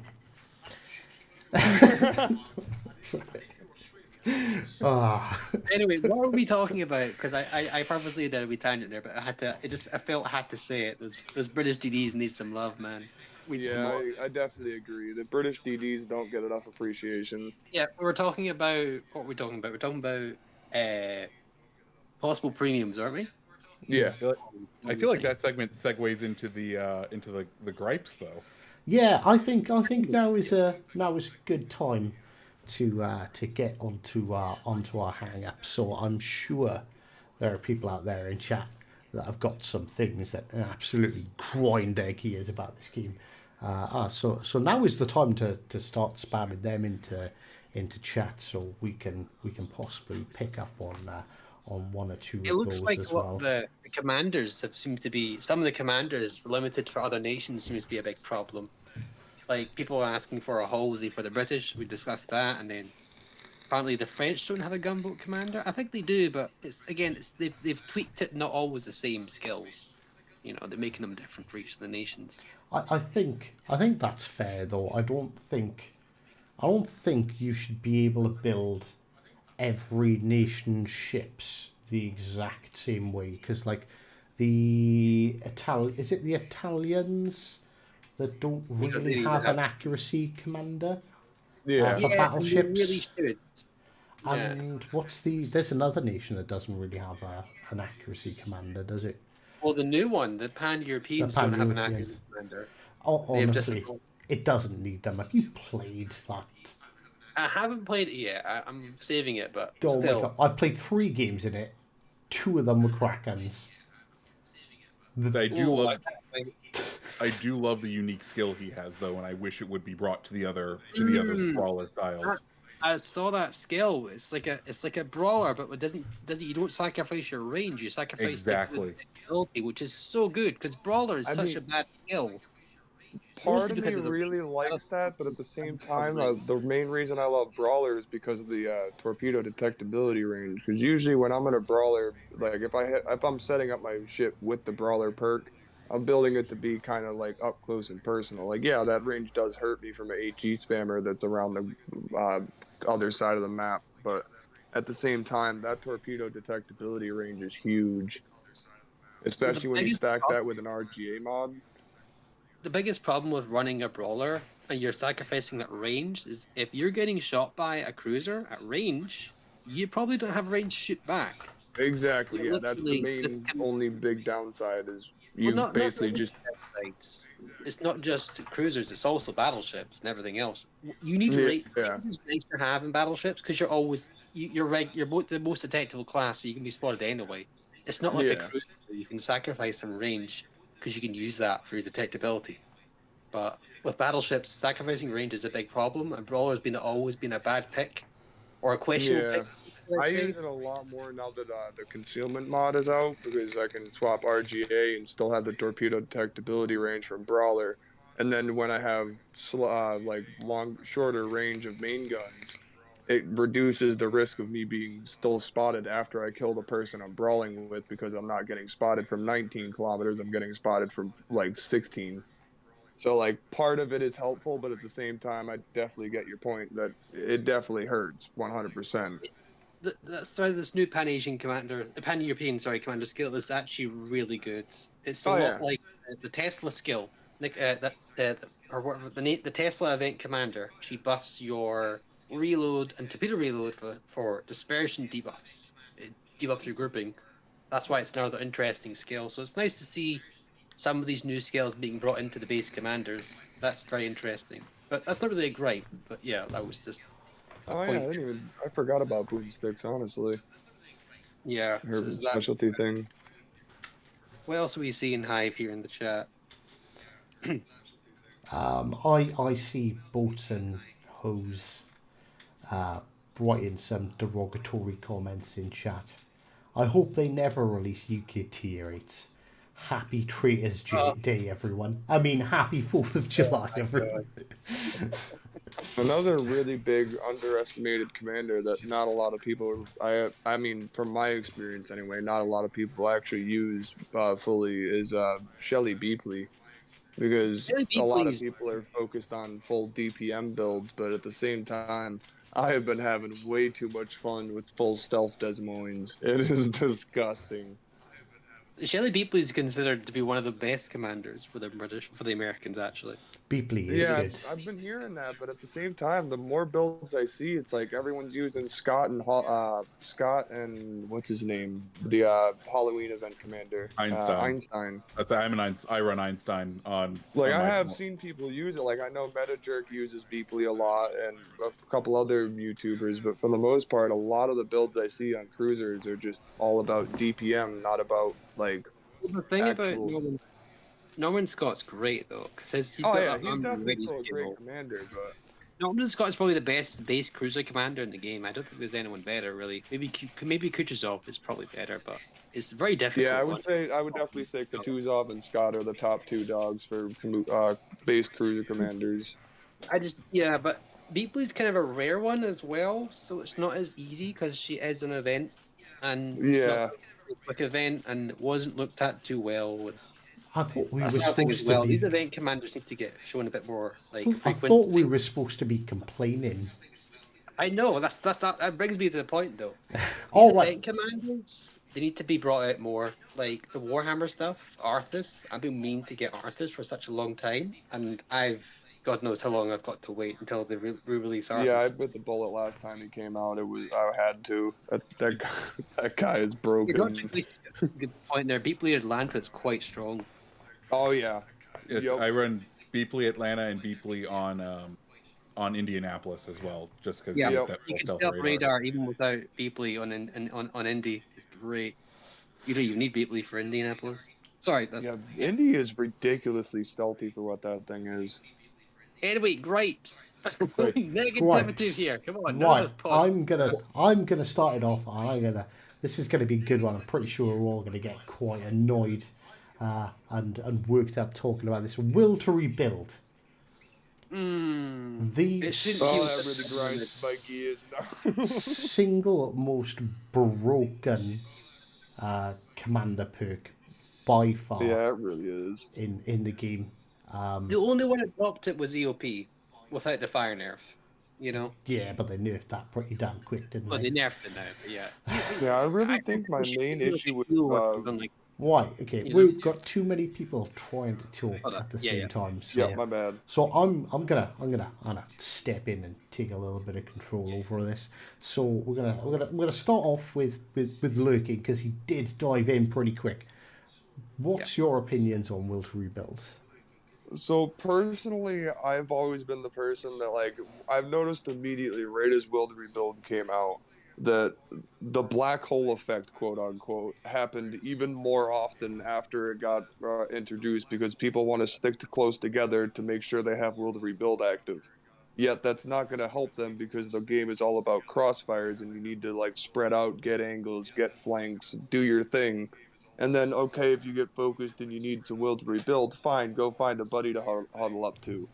But at the same time, I personally feel like Fight Fire with Fire is actually better than, like, as a useful perk all the time than Will to Rebuild because it's not completely breaking the game and it's and at the same time, Will to Rebuild kind of forces you to have a piggyback, and if you can't learn how to survive without Will to Rebuild on a battleship, you kind of are doing it wrong in a way. Don't get me wrong, I overextend to get myself killed all the time from time to time too, but like it's one of those like learning curve things, and it really does ruin the end of a game when all you have to do is kill one guy, but he keeps gaining 20,000 health back every 5 seconds because he's got Will to Rebuild from a DD that's sitting next to him and you can't see it. It's like really an annoying perk. It kind of ruined the whole playstyle meta of the game when it got introduced in general. Right. Okay. Doug's got a good point in there. Sorry, the Will to Rebuild also gives you a health boost and faster heals as well. You don't even run it all. I think Doug was replying to someone saying Azura Lane Nelson needs Will to Rebuild. Yeah. But yeah, that Azura Lane Nelson Will to rebuild would be completely broken. So that would completely break that commander. I want to see if Tommy Boy, just because he muted himself, so I'm signaling him out. Don't think you can sit quietly in the back of the class and I won't notice. How could we fix Will to Rebuild? Is it fixable, or do you think it should just be removed from the game, or do you think it's perfectly balanced and absolutely fine? I do not think it's perfectly balanced. I think one, it does break the game also just from as a solo player. When I see a division of battleships and I know they're just going to stick together, I know it's going to be a tough nut to crack when I have to get 2 or 3 battleship players who are divved together, like killed out when when you're on solo side. So I am not a fan of Will to Rebuild. Personally, I think there should be a amount of health regained limit from Will to Rebuild. I don't know, 50, like a whatever 50% base of your hit points are. Maybe that's the maximum you can recover for the full game. That still gives you plenty of life. That still gives you in the upper tiers 50,000 hit points that you can recover throughout. Or not 50,000. What is that? 25 to 40,000 hit points that you can recover throughout the match. I agree with that. That makes it a choice between, do I want to burn less and have less fires and have an auto extinguisher when 3 get set on me, or do I want the ability, if I can stick close to my teammates, to get 50% more health?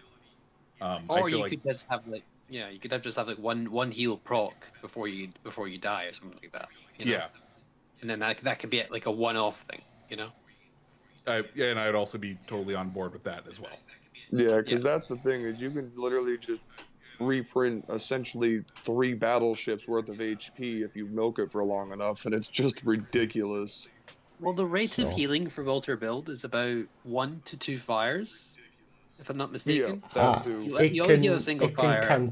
It's 0.2%. Sorry, 0.3% of your hit points back per second, which is slightly more than a single fire, which is 0.2%. So if you got 1 fire, you do actually gain health slowly, whereas 2 fires which will be 0.4% of your hit points, will actually keep your hit points. Like the most annoying thing is when you're in a battleship and you're watching his health, you hit him for 15,000 damage, you put him on about 2,000, and by the time you reload, he's already back at 17,000 again.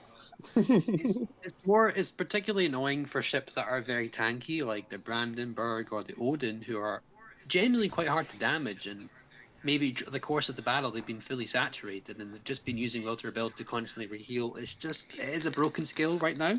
We can I think we can mostly agree in that. I think Mike and Gherkin's got a slightly different opinion, but there's something I want to try and keep myself sort of impartial on this one, but just try and see if I can steer you guys a little bit more, because a couple of comments were actually things I was thinking of, but they kind of make sense. So with Will to Rebuild, obviously it's an incredibly annoying perk, and probably the biggest issue is what actually happens, particularly if you're burning them down with fire, is damage saturation.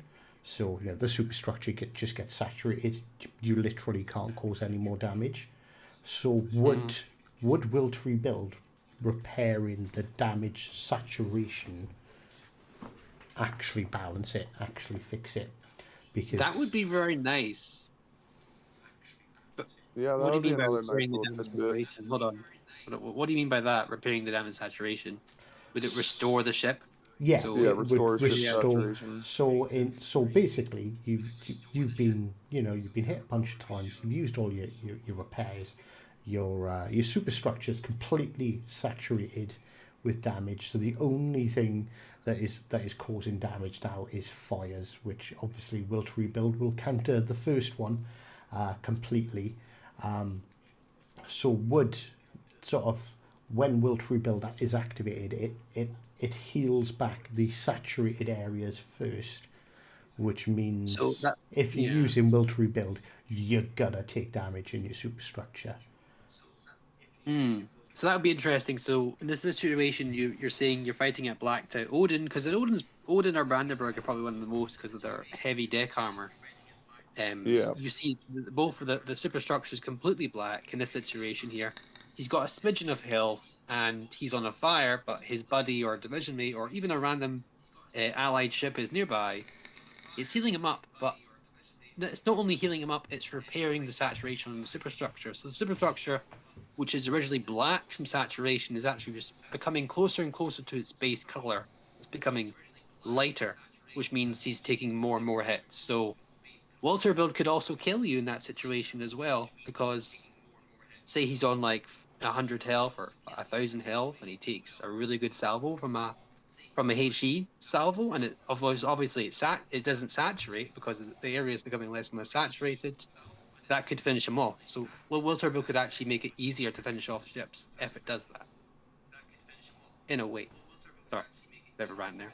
Yeah, but it kind of gives that from my perspective, I think, would give Will to Rebuild that double-edged sword that it requires. So like, yes, you do get to infinitely restore health, but you're also making yourself more vulnerable at the same time. That's an interesting way of doing it. I'm not sure how they'd implement it, but that sounds quite interesting. I'd be on board with that I as was well. about to say, if they kind of like mix together maybe what Tommy Boy said with the like cap on how much heals you can actually get back total. Like even if they just did that alone, I feel like that would just actually balance it pretty well.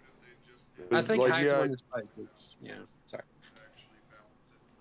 I don't know. It's a kind of a touchy subject. It's like, how would you actually properly balance it to make it like not overpowered per se? Because right now it definitely can be quite overpowering to have just 3 divisions of whatever battleship just hugging each other and constantly gaining health back.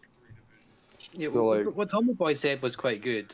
That's a good idea. Have a stock portion of health that you're saying, Tommy Boy, right? Yeah, just having either a percentage based on the ship's total health that can be restored. So not yeah, I even really like think that would be the easiest and best way to balance it out personally. Because then it wouldn't like, I don't know. Yeah, that's kind of the saturation one. I could see that getting implemented pretty roughly by Wargaming. I can't really see them screwing up the cap base health though. It's just a weird one because legendary skills activating it based off proximity is a double-edged sword because, as Mr. Gherkin said, the game's a lot bit crossfires, but at the same time, carriers are in the game and they encourage you to group up, and so do legendary skills, and sometimes a coordinated push is very effective too. So Yeah, exactly. it's a little bit of everything.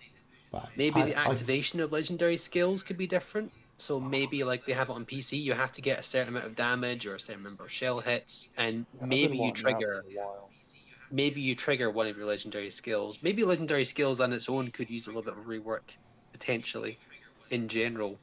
Though some of them a are while. I can quite good. definitely agree on that. well, I think some of them quite balanced. So like Brandy just mentioned it in chat, and it was something I was thinking about. So like running with scissors costs you accuracy. But Will to Rebuild, and it's true, Will to Rebuild is not only, I think, arguably the most powerful legendary perk, But there's zero trade-offs. You lose nothing by running that skill. Because you don't even that too. I didn't get think of that. You also get, as Mr. Doug said as well, you also get a boost to your healing. Your heals happen. You don't get the more heals. You get faster heals for the same amount of health. Yeah, your heals regen quicker. They also heal faster. So you can heal, say the heal does 10k health over the course of 30 seconds. With Will to Rebuild, it might be 10k health over 20 seconds instead. Oh So yeah, that's okay. rate of repair As well. plus plus up to 1%. But it does reduce your duration, but it accounts for. Oh by the no, way, I lie. It's 0.5%. It increases it by. It's the when you upgrade it, it extends the range, but yeah, actually, amount of HP recovered increases. I'm looking at it here, so I'm gonna slide the screen over so everyone can see what I'm looking at. Because I don't know how many people actually pay attention to Will to Rebuild. They just put it on because they know it's so strong. So actually, it does have a downside, which is your repair party duration is decreased. Yeah, but it buffs the heal back again. But it buffs it makes it net zero. What? No, it actually improves it. Because if you look, so if you're getting a Or net plus plus 47 to heal recovery at Legendary 2, but a minus 30% to duration, or minus 30. I'm assuming these are percentages. It doesn't say percentages. They are percentages, I think. I'm pretty sure they are. So you're actually it is. gaining 17% hit points recovered just by running Will to Rebuild at level 2. At level 4, you gain an additional 60% to your recovered health, which is broken as shit. And you also, rate repair plus 5% as well if you're within range And that's of an allied passively ship. as well. That's not without the infinite healing on top of it. Yeah, that's just the passive trait. That's just so broken. Yeah. So personally, I think I only run Will to Rebuild on 2 captains left right now, and I'll probably be switching them pretty soon too. I've been starting to run Fight Fire with Fire or running with Scissors on all of my battleships just because it kind of forces me to actually play the game more fluently in a way. So Fire is always good. But Will to Rebuild literally doesn't have a negative because the negative is significantly outweighed by the positive.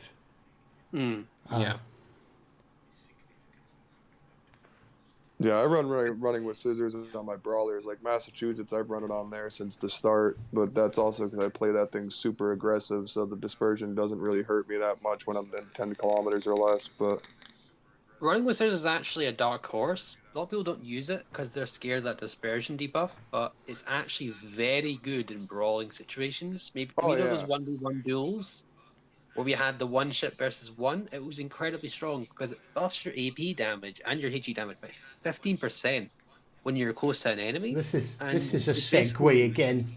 I'm gonna have to. Reel you back in. This is complaints. No, actually, this one's really good. And so Will to Rebuild. I think the general consensus here is Will to Rebuild sucks. It doesn't suck as a perk. It's an amazing perk, but Will to Rebuild is overpowered and 100% needs a fix. 100%. And at least what us four would like, and I'm assuming a couple of people in chat would be for Will to Rebuild to either repair the damage saturation first, so they continue to take heavier damage, or hard cap. I like the hard cap of 50% that Tommy suggested as well, to be honest with you, because like 50% of your hit points back is a lot of hit points, which is definitely still a benefit, but it doesn't make you invincible or potentially invincible. So and that's definitely going up in the hang-up wall. Will to Rebuild is broken. What else is broken? What else grinds your gears, Tommy? Come on, these two talk way too much. No, I know. So ideal world, I think wargaming doesn't do enough right now to reward new players or to get people to understand the concepts of this game. One of the things that grinds my gears, and I wish they would change, would be the way they deal with past campaigns. So, for example, I would love them to implement the ability to look at past campaigns and to be able to finish them out with doubloons if you didn't finish the total thing, right? Because, like, for example, Sounds really good. Yeah.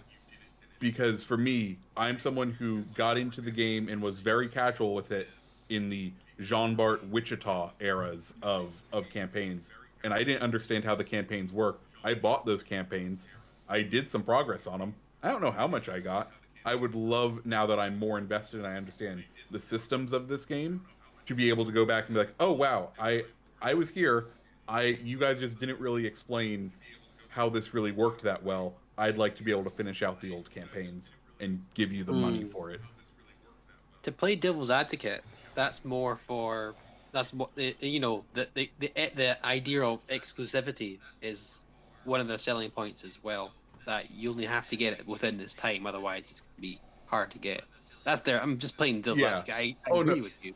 You know, Absolutely. I just think you're still exclusive because you were here playing the game. Like, it's not like you go back and if you weren't around to purchase the initial part of the campaign, you'd be able to finish it out. It's for those who just bought the campaign because they're like, oh, it's like a battle pass.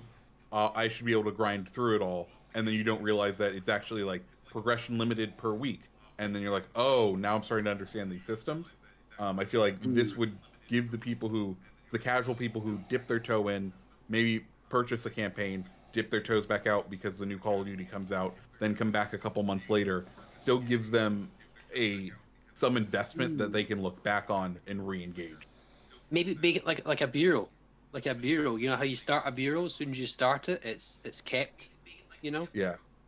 That could be another idea. Sorry, Hive, you wanted to say something? I don't mean to. In all fairness, so I can kind of see the at first I was like, Tommy boy, what are you talking about? Get out of here. But actually, as soon as you said if you'd already purchased the Admiralty backing, because there is definitely a particularly with like ships that are generally overpowered. Wichita and John Bart are at least very strong for their tier, if not in the overpowered realm. Yeah, agree. And so having people being able to go back and get them, I think a lot of people would feel it's like, no, they were early ships. I got them. That's my badge of honor. You shouldn't be able to buy them. But if you did buy the Admiralty backings, you were there. You were playing. You were participating. But in essential, like not educated enough to realise that. You've got 4 days left on this campaign, and so giving them the option to buy it out after it's ended. I actually think is quite good. The sort of badge of honor part of me is already tainted because the Atlanta. I don't know if you were here for the Atlanta campaign, Tommy, but basically it was by far the hardest campaign they have ever done.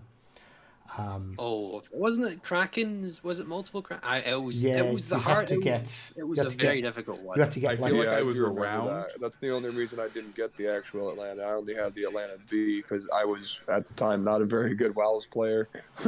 So it was a bit of a rough one. I didn't have a PlayStation at the time. I literally couldn't finish it because I didn't have the PlayStation at the time. You literally had to get multiple Krakens a week, and it was very high XP games were in there. Sort of like the hardcore missions that are in the current campaign. That was just in the standard missions. All the missions were that instead of it just being a separate hard mode. So imagine a campaign purely being the hard mode that we have in that we've had over the last couple of campaigns. So because heroics is the new thing. You know, that was the baseline. It wasn't the stuff you had to do them. It wasn't Yeah. it wasn't a decision thing. It Yeah. wasn't you could just do Yeah, this. like, to I'm pretty speed sure up, it so it was- was inspired. I want to say it was Sorry. Kraken. I remember there being a challenge for the Atlanta that it was 3,500 base XP, which was like insanely hard to get back then. Not, Still hard to get not right for back all now. of us. I got Yeah. it. I got it absolutely fine. No, sorry.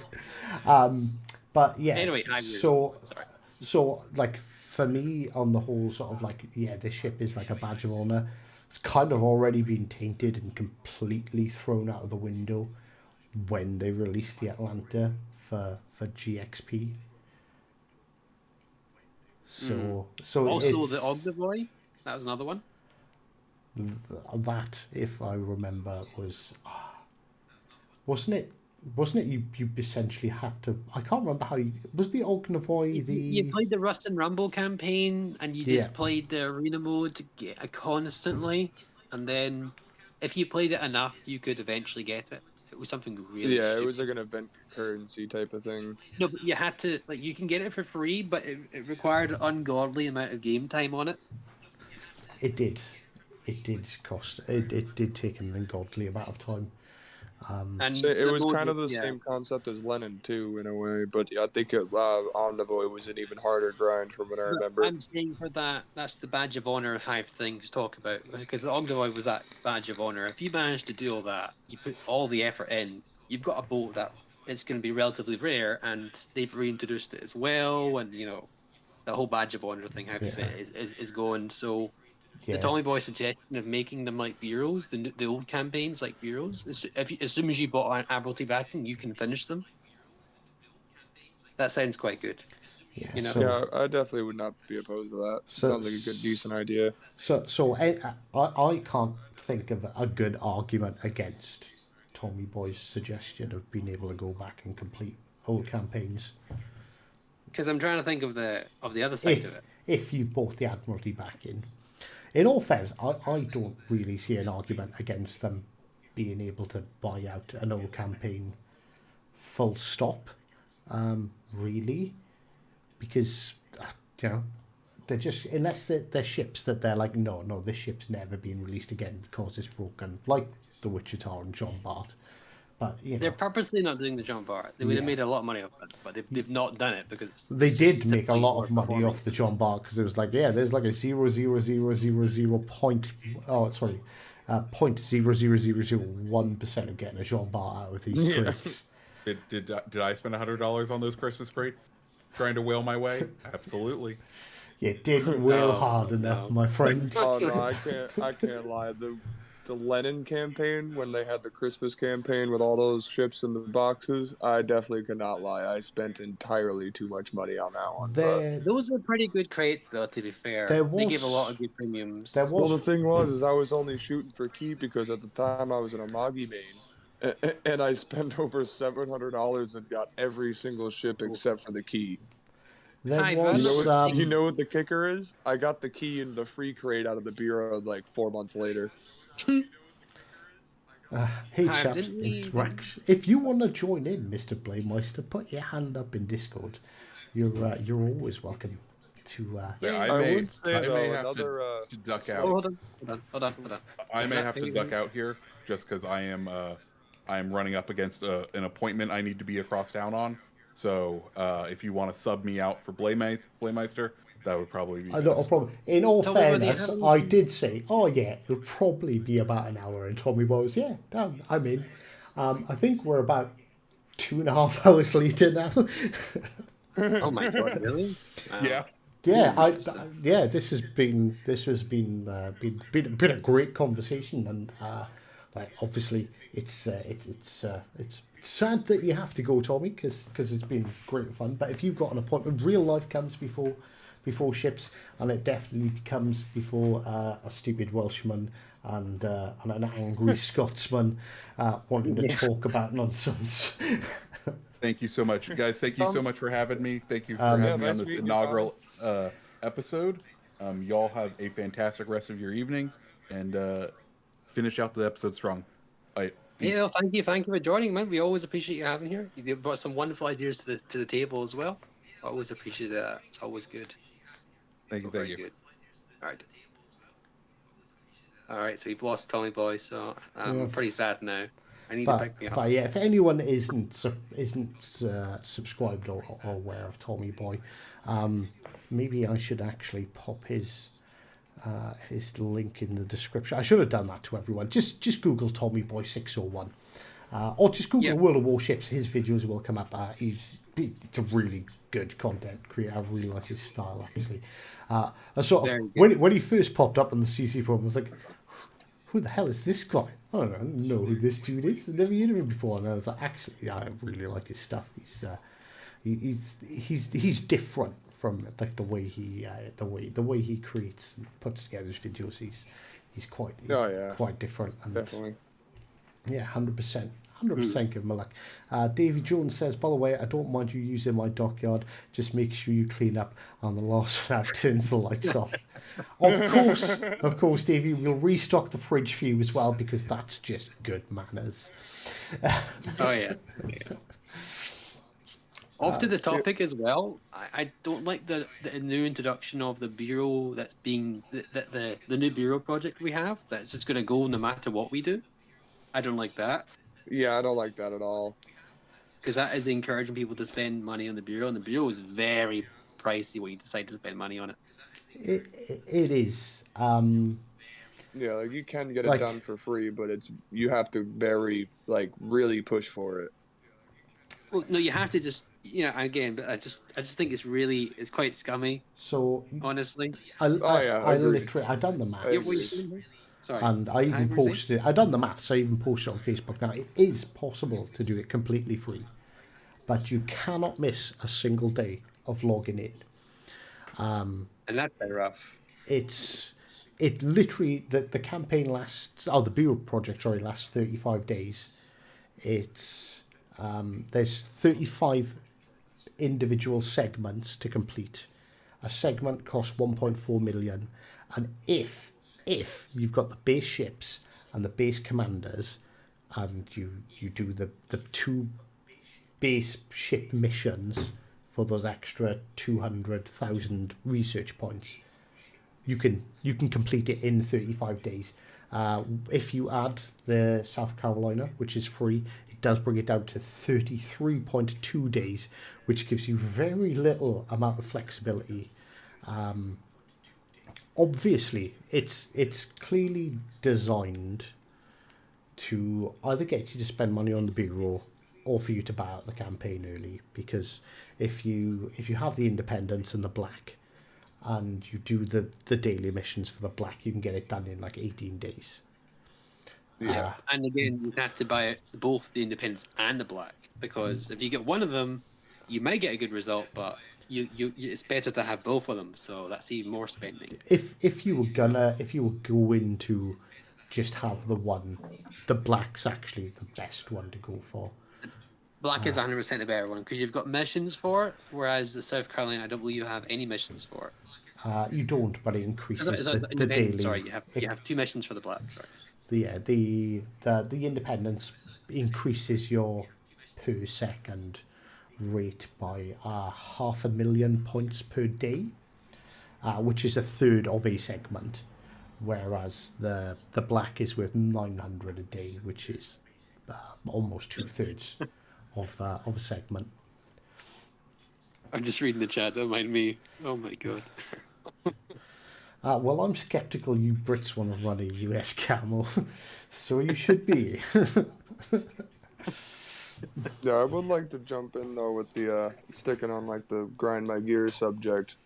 I've been asking this in the feedback section for a good at least year or so on the like actual WoW's Discord itself, and I've really been wanting like PC style stats where we get individual ship stats, win rates, and like the whole 9 yards of actual PC stats. Because yes, I get it that I'm probably not the most inclined on like keeping up on my stats, but it would be a really nice quality of life thing to be able to look at all my individual stats of individual ships without requesting a ticket to Wargaming on and then getting this crazy spreadsheet of Morse code numbers that makes almost no sense for my small brain. Why? Regarding that, I have an actual big list of quality of life features, and that thing in particular, the extra stats, is one of those features that I've asked for in this big quality of life post that I put up a while back. Yeah. I'm still waiting on feedback for it. It's been quite some time, but I'm So getting there. I'm just cutting red tape at the minute. It's not a fun Yeah, experience. exactly. honestly, getting to That that would be point like, where I'm it's sure you starting guys to will load. agree. That's been needed in this game for a while to be able to have at least a little It's- bit I more in can- depth of stats. it's something I've I can- actually been yeah. thinking about doing because I created an Excel spreadsheet for myself. So when you download the stats, so you can request all of your stats, and you literally get absolutely everything. The Oh amount yeah, of I information definitely they did. I send just you can't understand it. is ridiculous. But yeah, it's presented in a way that it is incredibly difficult to actually figure out. Are you joining us, by the way, Blake? If you are, click the little handy button. It's the one down below, and that'll invite you to. That you put your hand up, could and all I can use another I bird. can Yeah. add you to the chat. There we go. There we go. You've literally got to hold the old man's hand through these things. Bless him. But no, and that's one of the things that I highlighted in the quality of life feedback thing, and I'm waiting on responses. But I've been. But I can't talk too much about it, but it's in the works. essentially, I'm what trying I to get was thinking responses. about Yeah, doing is exactly. creating a Google Doc that No, I everyone understand. everyone. I can just have wanted to put that access out to. there that it would be like it would definitely be nice for Wargaming to implement that. But So yeah, sorry, have you were saying with the yeah, Google document? I was tempted to convert my Excel doc, like the way they lay them out, the maths is written in a slightly different manner and stuff, but it's not too hard. I was genuinely thinking about making a Google Doc publicly available so people could download my spreadsheet, import their stats into it, and it would give them all the stats. But then I thought that's probably about 20 hours of work that 4 people are going to use. So it's an awful lot of efforts, but yeah, they should just make it available. How they would implement that, I don't know, because I think there's too much information That's the biggest yeah. problem. to implement They into said- the UI. And if they just made everyone's stats available online like they do with PC, so on PC you can just go to World of Warships stats, put in your gamer tag, and see it all there. Yeah, even that would be fine. I'd be perfectly but- fine with that. Just to be able to see it, like But see my progress throughout the years. the Because there's certain problem- ships that I haven't played in years, and now that I've started to play them more, I'm actually getting better in them. But I have a distinct issue with this, because what happens then is I play a game. Let's not say me. I'm just going to use me as an example. This isn't something I do. I play a game. The monk is on my team. We're in a division, right? And he's played like an absolute spud. So what I do, I go onto normal, World of right? Warships Legend stats, yeah, and I type in the monk 52, and I'm like, oh my god, this guy's got a 28% win rate. Get out of my game, you absolute spud. Yeah, stat shaming is a big problem when you bring that into it. How have you I mean, played although Mr. Blake, by the way. 27,000 battles and only averaged 42,000 damage? You absolute muppet. That's the kind of thing that would happen. And let's be honest, Yeah, I can agree with that. I for think sure, the especially with toxic- current generation. the toxic level of like the community, I don't think is that bad. But the ones that are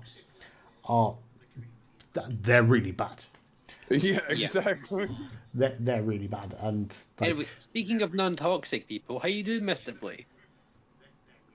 Hello, Mr. Blake? he hasn't figured out how to speak yet. Ah, okay. Sorry. No, you're continuing your point. Well, No. he's,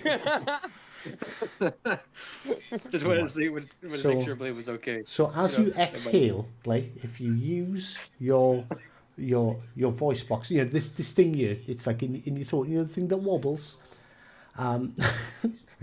If you use that, sometimes you can make sounds.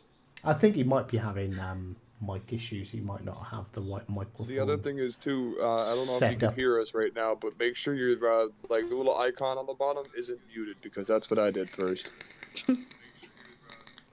And I'm pretty sure if you hit the mute button at the bottom, it mutes both incoming and outcoming voices. I don't really know, Anyway. We'll Yeah, let, no, stat shaming would be a problem, definitely. yeah, that's why I think if they just do it, they would have to do it in-game stats, not online stats, because then everyone would have access to your stats, so you won't have that issue of stat shaming. The biggest problem is when I asked this a question a year ago. Their response was they didn't want to overcomplicate the UI, and this is a very casual game, and they want to keep it casual. And having these complicated stats isn't for everybody. Like for Yeah, us, I can understand that. most of us, you know, myself and Hive and yourself and potentially Blay as well. I can't speak for Blay yet. He can speak for himself later one day. That is something that we like, but the majority of the player base is a different beast entirely. And all- not Yeah, everyone exactly. wants to see these stats. in all fairness, Certain stats, though. Sorry, you're saying? I'm probably right if I, because obviously me and Blay, we know each other pretty well. I think Blay will sort of comfortably admit, although he is a very good player, I have a lot of respect for Blay's abilities in a ship, but Blay is definitely not as Sweaty. he's sweaty. No, Blay is definitely a great casual player, like absolutely fantastic casual player. He's not hardcore. Like he wouldn't be able to tell you what shells he could bounce with I his. think the phrasing would be with he his is 16 a mil very bow. good casual player. He doesn't take things too seriously. He gets the principles and like he knows like, oh right, so it's likely that I can bounce these shells. It's likely I can bounce those shells. It's that thing's gonna penny me. But maybe. Hear me now. Oh, there he is. How's I don't know why my phone wasn't working, but I thank you for being nice about it, by the way. I'm just an How's it honest going, guy. Blay? Hey, dude. You're right. I am a cat. I take it seriously, but I'm not monk level of my news shy. Excuse me. He Um, doesn't go full. He doesn't go full thing. You couldn't tell me the Pacific caliber pen that this gun could penetrate in, and so forth. What- But you know the overmatic no, values. You know the basic but I stuff. have I don't need to know the values to have a 90% understanding of what I can and can't do. Yeah, exactly. So what Um, Blay is saying is Blay has a life.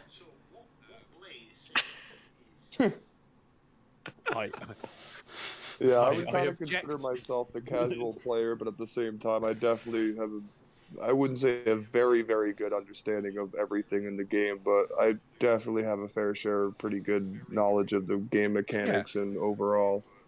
I know Now what it's also ships because can I do grew well up playing against World what. of Tanks too, so I learned a lot from there too. Yeah, my World of Tanks knowledge has gone through the toilet. I have no idea anymore, and the game's changed completely. I tried playing that a couple of weeks ago, and this is a tangent that we're trying to avoid. So yeah, different game. Maybe a conversation But for back another. to your comment about stat shaming. There's two elements that I wanted to add that when you couldn't hear me. Firstly, World of Warship stats. I don't know if that's a wargaming actually sort of not sponsored but owned website. That's in the game. No, mate.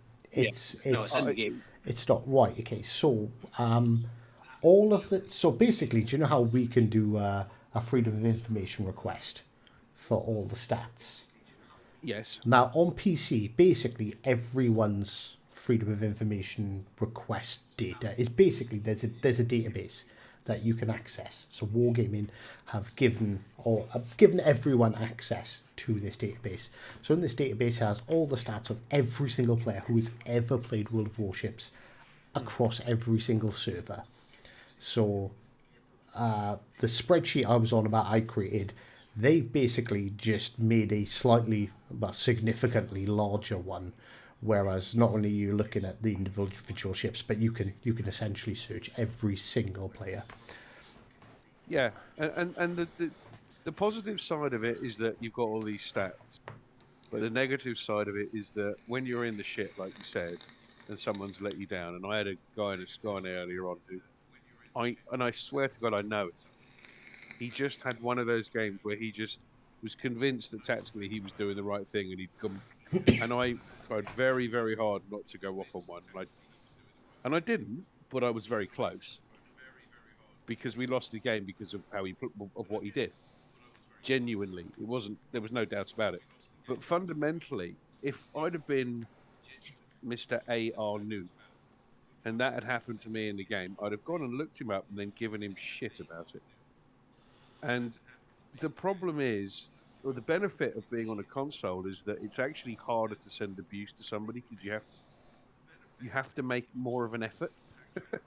I know that sounds Well, that's as well. Doing the interjector. Sometimes people don't allow you to message them. You have to be friends with them first. They can change their exactly. settings like that Yeah, as well. even more so. Yeah, So there just isn't the opportunity to actually give people help. In all fairness, I've only come across it once, but I was messaged on my PlayStation account by an Xbox player who created a free PlayStation account on the PlayStation Phone app just to send PlayStation players abuse. Now, Excellent. give that guy the power to look at stats. Okay, guaranteed, if he typed my name in, he might have had a change of heart before messaging. But if he done that to someone with poor stats, I can't imagine the kind of abuse that, Well, it's like that they'd receive. it's like Facebook. It's like the Facebook group all over again, Yeah, all the time. Yeah, stat shaming is not a nice thing. You don't want to see it. Yeah, I Yeah, just don't exactly. think you don't want a negative act like that being possible. You don't want Yeah. negative. Negative to me does So not breed positivity, and it doesn't breed people wanting to That's play why I the was game. just All asking for for it to be World in the of game Tanks. itself, though, because that way it wouldn't have to be Oh, public. Well, yeah, exactly. You know that in your, I don't know, Colorado, for example, you have a 55% win rating, and Yeah, you exactly. played 500 battles. Those kind of stats, I think, for the general player, are much more interesting than percent hit. I mean, percent hits will probably come into it, and torpedo hits or whatever it might be, but it needs to be curated. So but the World of Tanks console and World of Tanks console had it great. So you could look at your stats. Most players will never go onto a website and go and look up somebody else's stats. It's a very small percentage will do that. And if they choose to do that, fine. They've got nothing better to do. But fundamentally, what we're talking about is a system that's in the game whereby, in that all that social stuff with arena and ranked and God knows what else, you can go into you can press a button on you can look at your ship and go, when you go to, they put an extra page in behind history or whatever the last I armor viewer. literally had Ship the same stats. thought. And you've just got this page with these stats on. And that's it. Yeah, That's that would not actually perfect. be pretty perfect. that's all the they need excuse to for do, that. and that would be Sorry, that go would for it, sorry. legitimately be good. If and I literally I as we were discussing it, I processed that thought, but being the polite gentleman I was letting everyone carry on, and I came to pretty much the exact same conclusion. So when you go into the view ship, you go through your loadout, you go through the armor viewer, you've got that page which tells you the history and a brief description of the ship, and after that just a short page that shows you your win rate in that ship, your damage in that ship, basically what you get on the stats page now. But Your just best transpose that to the individual how much ships. your top XP. Yeah, just little things. Top XP. And yeah, you could add into that as well. You could do like a green arrow to say that you're improving, or maybe a red arrow to say you're not doing as well, or there exactly. could be options there, and you can That would be basically perfect. encourage that Yeah, sort of just create the environment. page first. Don't worry about the UI afterwards. I'm already thinking that afterwards, You've got the stats. Why not? The thing about that is, again, was what I mentioned before, is their first reply they said last time, it's just not many people actually want to know this thing. They're not really, it's a very casual game to a lot of the people, and not everyone's going to be interested, and it's a lot of work potentially At least what they've been telling us, you know. It is a lot of work for something Because it's maybe live 10% of the player base will actually because use. that data has to be constantly updated. There's a Yeah. certain processing power that sits behind it. Remember, I'm doing devil's advocate here. Information. This is 100% devil's advocate. So from a you know. development point of view, I could understand that actually the input versus return. The hardcore like us would go yay, and then the 80%, the 75-80% who They turn don't really it on care. a Friday evening, play it for a couple of hours, Yeah. and then go and play some Warzone, Fortnite or something. Yeah, it's just there's not couldn't much. give a There's not a monkey's. massive demand. Yeah, sorry. And so I would. What would you rather have them doing if you have a limited resource? Would you rather have them developing tier 8s and new maps and new game modes and things like this?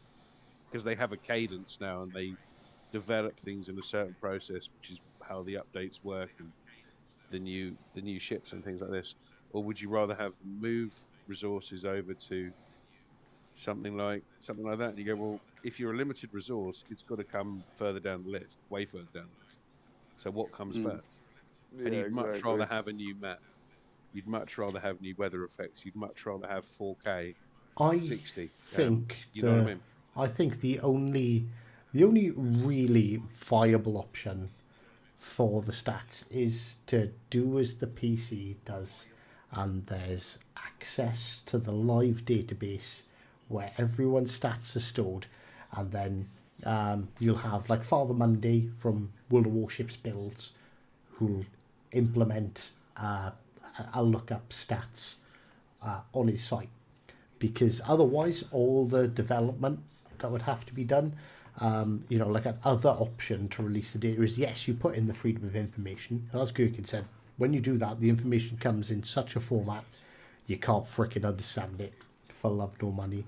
But what Wargaming would have to do is, when they release that, is to give you access to a Google Doc, for example, that you can upload your data into, but then someone has to maintain that. Every time a ship comes out, they'll have to add to it and add to it and add to it, and surprisingly, to add into it could be a bit of a complicated task, and it's quite easy to screw up a very large Excel document, which it would be a very large Excel document. It's extremely easy to screw one of those up really quickly, and then if they screw it up and then someone's like, oh, what do you mean I've only got a 0.00064% win rate, which is not 64%, but just someone's made a mistake on the math somewhere, and then like you just have to deal with a whole bunch of nonsense there. Yeah, exactly. So it's like I understand why they don't release all the stats, because the stat shaming thing, and like I said, probably 90% of people don't care, and honestly, I think I'd agree that I'd much rather have them focusing on improving the games. Like, if I had a choice between, they went, right, Hive, we're going to allocate you personally 10 hours this month where you can tell our devs what you want them to implement. Am I going to ask them to implement stats, or am I going to get them to fix Will to Rebuild? Like, that would come so far down in my list of priorities for the game. Oh yeah, I definitely that understand. it's almost, it's worth discussing, but not taken seriously, I don't think. Yeah. The only viable option is, if you're going to do that, just release the live database, or maybe not a live database, maybe have a backup database that updates, like, however many times an hour, and give access to Father Monday or someone willing to create one of these sites that will allow players to access it. Like, let the player base sort it out, because I'd much rather you give a Tier 7 British cruiser that's actually worth a damn instead. Thank you. and that's my thoughts on it. Freaking guns right now. What is happening out there? Oh, we lost the monk. Have we? Oh, yeah. Hello. Okay, sorry. There we go. Remind me. Had a bit of a internet issue, a wee mic problem there. Remind me. I know the feeling. Now, see, I want to take this as a huge compliment because Davey Jones said one thing I will say, and this sort of compliments us all really, is the game does well because of streamers. You guys help new players out a hell of a lot. Like, in a way, yes, I agree. We do, but the people that watch us, and if you total up all of the subscribers, ignoring the ones that are subscribed to like everyone, we probably account for less than 10-15% of the player base. So Because the majority of the player base don't actually watch these videos. yeah, and you've got to think, all right, like we know we've got a couple of Russian CCs. I'm trying to think. Apart from Russian, German, and English speakers. Apart from Russian, German, and English, I don't think there are any other CCs that do any other languages at all. I'm pretty sure there'll be some, but I can't recollect any other. Spanish speaking? Said. I can't recall a Spanish speaking one. No. So We'd have to comb through the Discord to see, you know. we would, and that's under NDA, so I'm not clicking on it now because you can all see my Discord. Yeah. Let's not do that. But and you know, it's unfortunately, see, Japanese. There's definitely not a Japanese CC. Not There for might be a Chinese. not for Legends. There might be, because there's a there we go. Susie Starpeat speaks Portuguese. But she streams in German, doesn't she? Predominantly, I believe.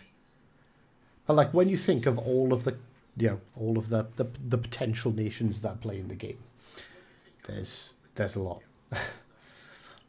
So, yes, he does. So she although she does speak Portuguese, she streams predominantly in German. So yeah, so the amount of players people can interact with, that YouTubers, streamers can interact with is actually kind It's of a bit limited.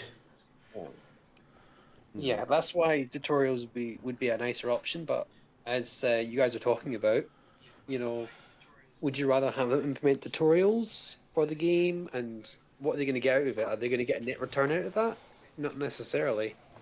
Or would you rather have them implement training rooms? I think Training rooms is the same thing. It's a handful of players are going to use it. This is my opinion, and Clan battles and all that malarkey. I'm Tournaments set up. I'm quite Yeah, happy for top people 10%. to disagree with me. But what you're going to get is you're going to get that top. It's going to be the same. It's going to be predominantly that top 10% of the player base will use training rooms to arrange their own personal little battles. Do our own clan wars Which we before would. clan wars comes out. Which 100% we do that. But what you'd also get, you're going to get the CCs using it to highlight mechanics, which is good bless you. for the player base.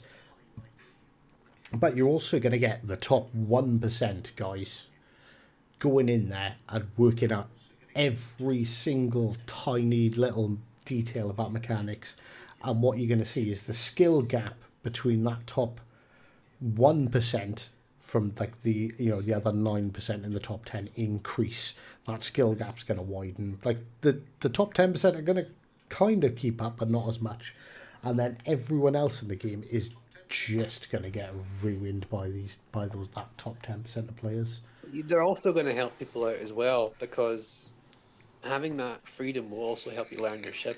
Doesn't matter what skill level you are. Sometimes having a training room would But be are they be going to quite. use it? You're assuming that people want to. Yeah, That is a question. That's the assumption that. So if someone wants to learn about the game, they're going to be watching me. They're going to be watching you. They're going to be checking out Blay on Twitch. They're going to be, they're going to have watched You know what, Spartan, yeah. T-Bull. They're gonna already have a good idea of the game mechanics. This is what I say to people: if you're ready, if you're willing to learn, you've already beaten the large amount of the player base. You're already starting off to be a good player, because if you're willing to learn, then you go watch these videos and you'll pick it up real quick. It's surprising how many You've people got- come into streams and things and ask Yeah. questions. Say, how do we do this? And how do I play Yeah. this? And I'm Like- trying to set If up you this ever- ship, and who's the best commander Yeah. for this? And how do I do that? Why does this happen? And the whole community just goes, oh yeah, well you want to do this and you want to do, and it's not necessarily the person that's streaming or creating whatever that answers the question. It's the people in the chat. People in the chat that do Yeah. it. Yeah.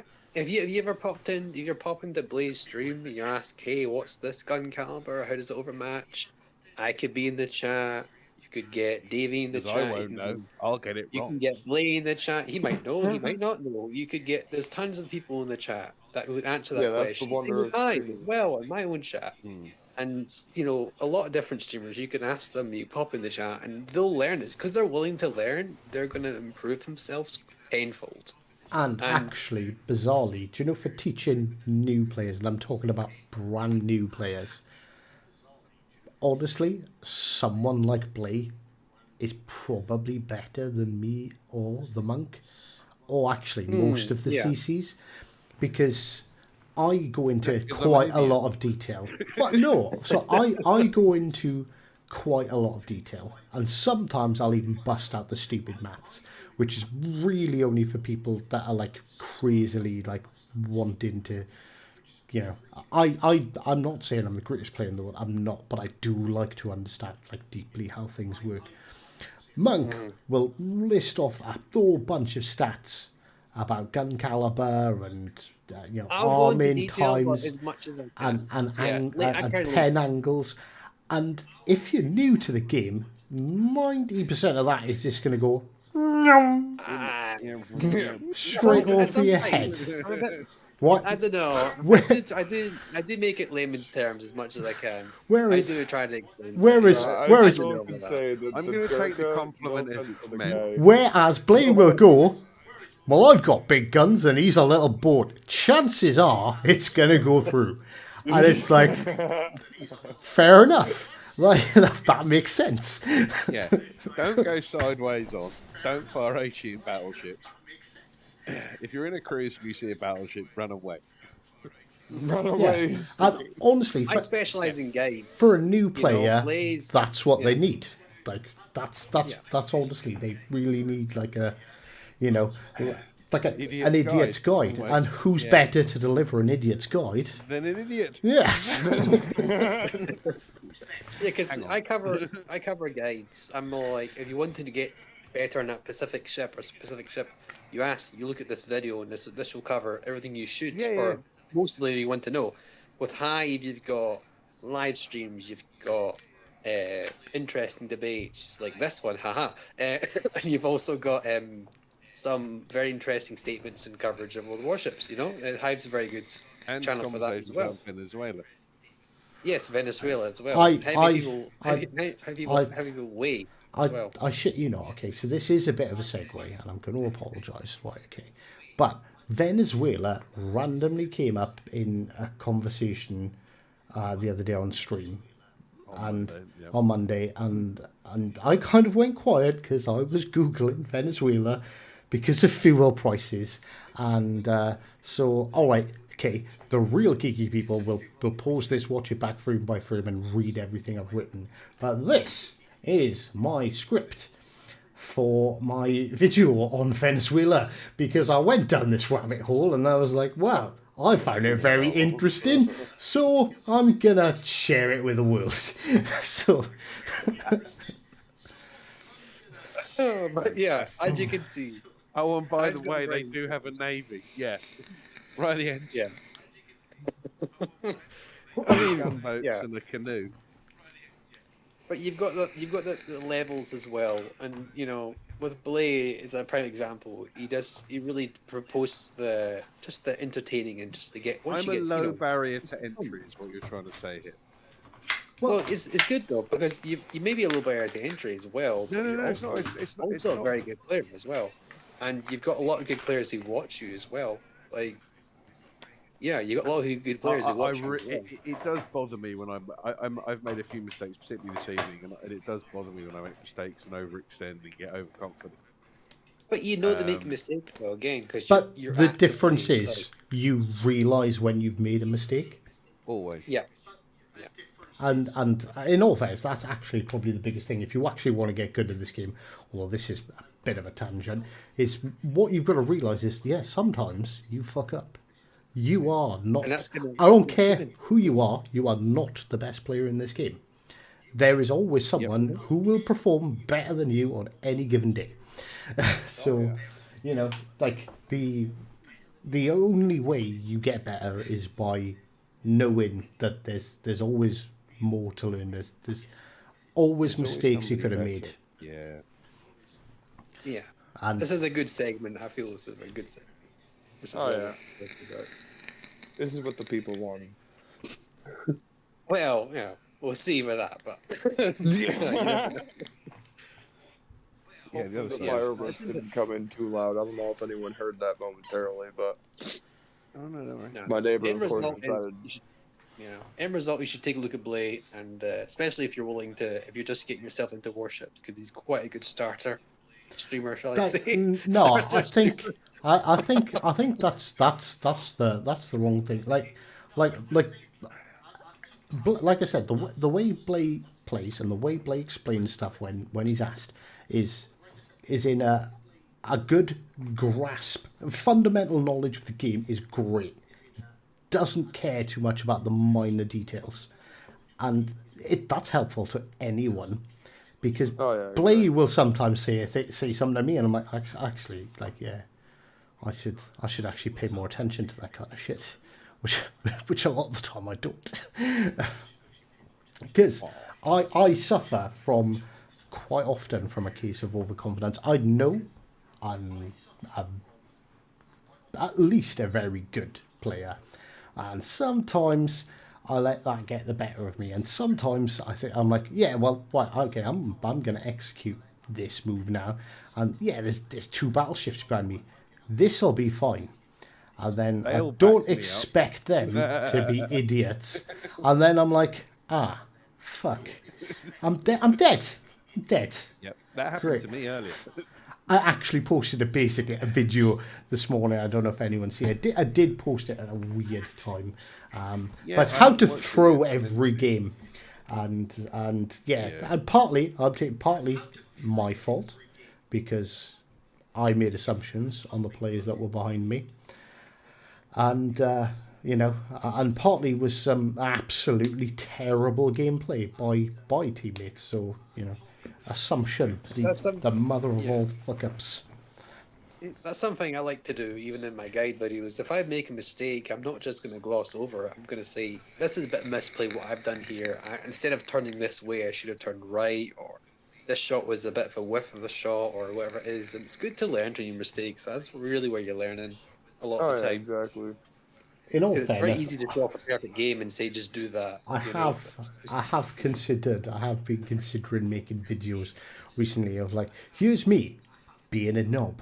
This is what I've done wrong. Learn from it. Like Yeah. maybe it'll I've be a been doing that for a while Why? now. Get with a program.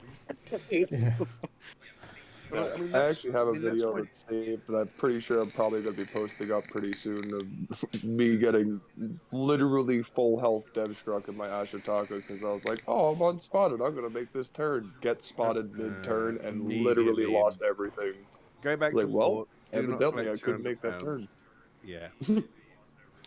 Kev says, I dare anyone to post a perfect 100% record with over 10,000 battle play that isn't altered anyway. There's no Honestly, such thing. there is no such thing, but I do know of players that have over 80% win rates. And So, the whole about win rates I have is an over people 80% can win just rate play. in AI. I have a 99% win rate. It's infuriating.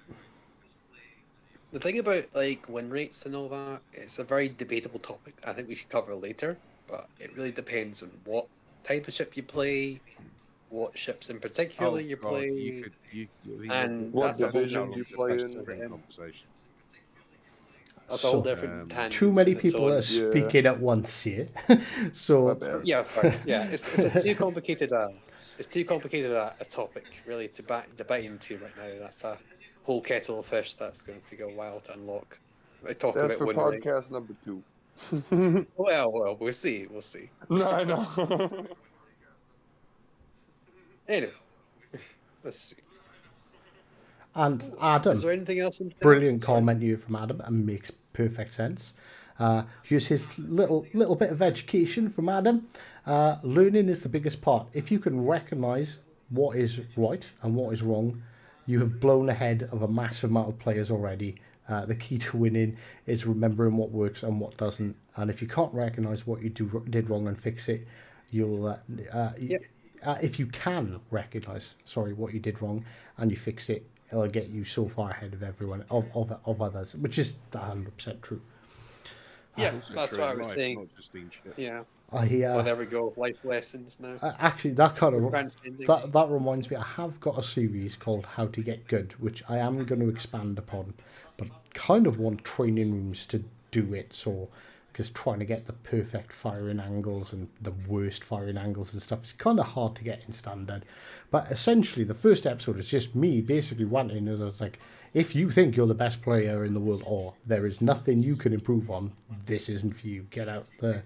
The biggest and the most important thing about getting good at anything is the ability to learn and the ability to recognize that you are not the best and there is always something you can improve on. Yeah, I think we've covered that. So, is there any more gripes, by the way, should we just? Should we see if chat's got any gripes? Because if not, we're Yeah, that's a Christ, good point. Let's we're check the pushing chat. 12 o'clock here, gents. Yeah. How long has this been going? This has been going for a while. So actually, I think we are going to call it there. I think this has been a fantastic discussion. I would like to extend a big thank you and to the Monk 52. Obviously, check him out. He's on YouTube. The Lurking Thank you very Gherkin, who you'll also find on YouTube. Blademeister, who you'll find over on Twitch. And of course, not to forget him, he may be gone, but he's not forgotten. A big thank you to TommyBoy601, who you'll also find on YouTube for popping in and joining me on Do this. check out Tommy's channel. Tommy's great. Oh, yeah, he's Yeah. awesome. Check out. And I'll say this. Check out all of just them. in case yeah. I'll say this just because Hive won't.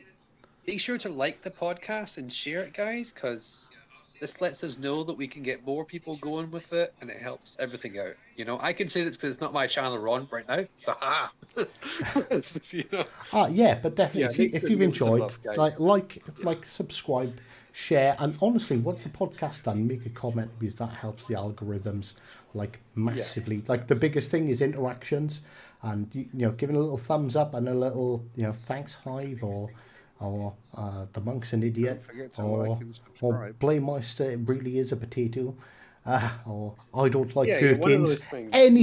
Anything in the comments. Not only will you get a little heart from me because I do They're all read them going to all. write that I'm a potato now. I really hope they do. That was the plan. I mean, it may be accurate, but it's still not fair. But you are potato, and in Britain we love potatoes. We have a fondness. Potatoes are so versatile. Dan turned up early, Hey. by the way. Yeah, well, you know, just giving the interaction is really what helps us out. And if you guys like what we're doing and you want to see more of it, you know, give it a like, give it a share, and it really will help us. I just wanted to point that out because we really need to do that. Unfortunately, you know, I'd like to not bother, but we do. It's worth promoting. You need to really get I think it'll be a short one because it is obviously now very late. But what we are going to do, as agreed, we're gonna go off stream now. Me, the Monk, maybe Lurkin and Blay will stick around for a couple of minutes. We're going to do like a quick sort of catch up, like a little after hours, you know, sort of discussing like how the podcast went and stuff, and you know, going over the key topics really quickly without all the massive tangents into Venezuela, and that'll be posted on the Monk's channel. I assume over the next couple of days, as long as he can figure out how to record it, because that's his problem, That'll not be- mine. Oh God! All right. Oh no. And Oh, no. anyway, thank you very much to everyone who joined in. Chat has been awesome. Obviously, I have been paying attention, have been reading most of your comments, but the whole idea of the podcast is to get the people in and chat. If you do want to be in the podcast, or if you just have some input, something you'd like us to discuss, don't forget to join the Discord channel. Link is in the description. I'll post the link in the description, which I haven't done. There we Actually, I'll go. pin it as a comment. And join the Discord. And on that bombshell, until next time, take care. See you later, guys. Bye.